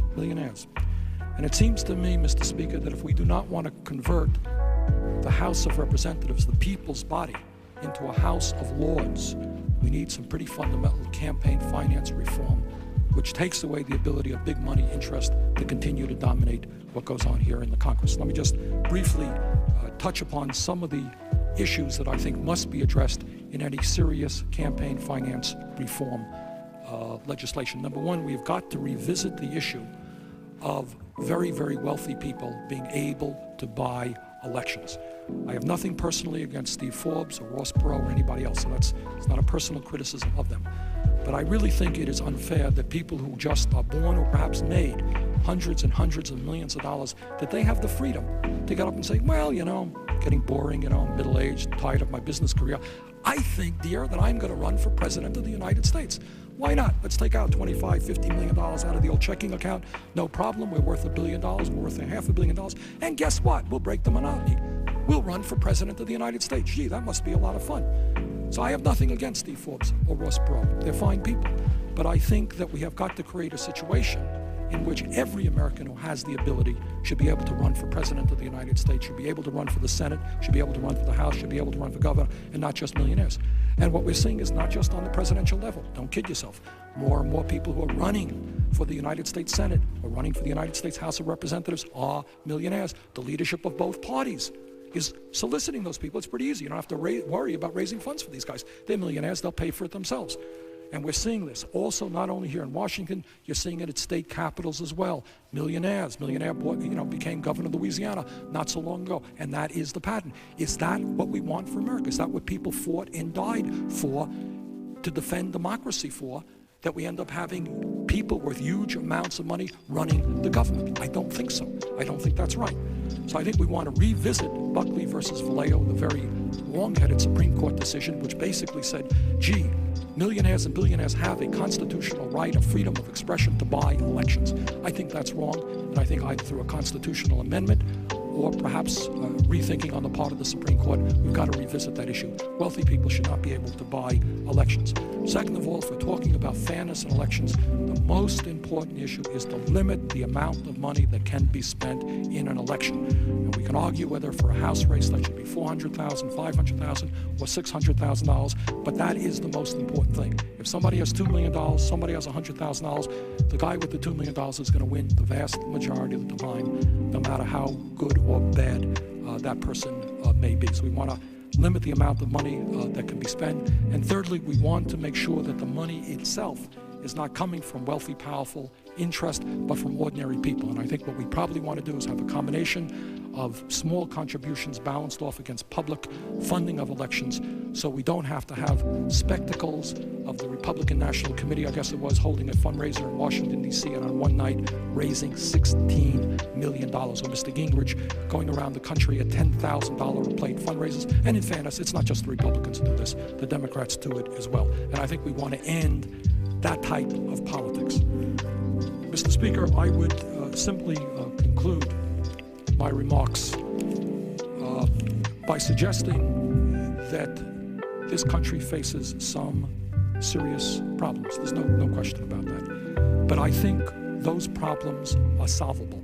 I don't think there's anything that I have discussed today, the lack of a national health care system, decent wages for our middle class, growing gap between the rich and the poor. I think those problems are solvable. But I want to say this, those problems are not going to be solved if tens of millions of American people continue to turn off to the political system. People fought and died to continue this country as a democracy.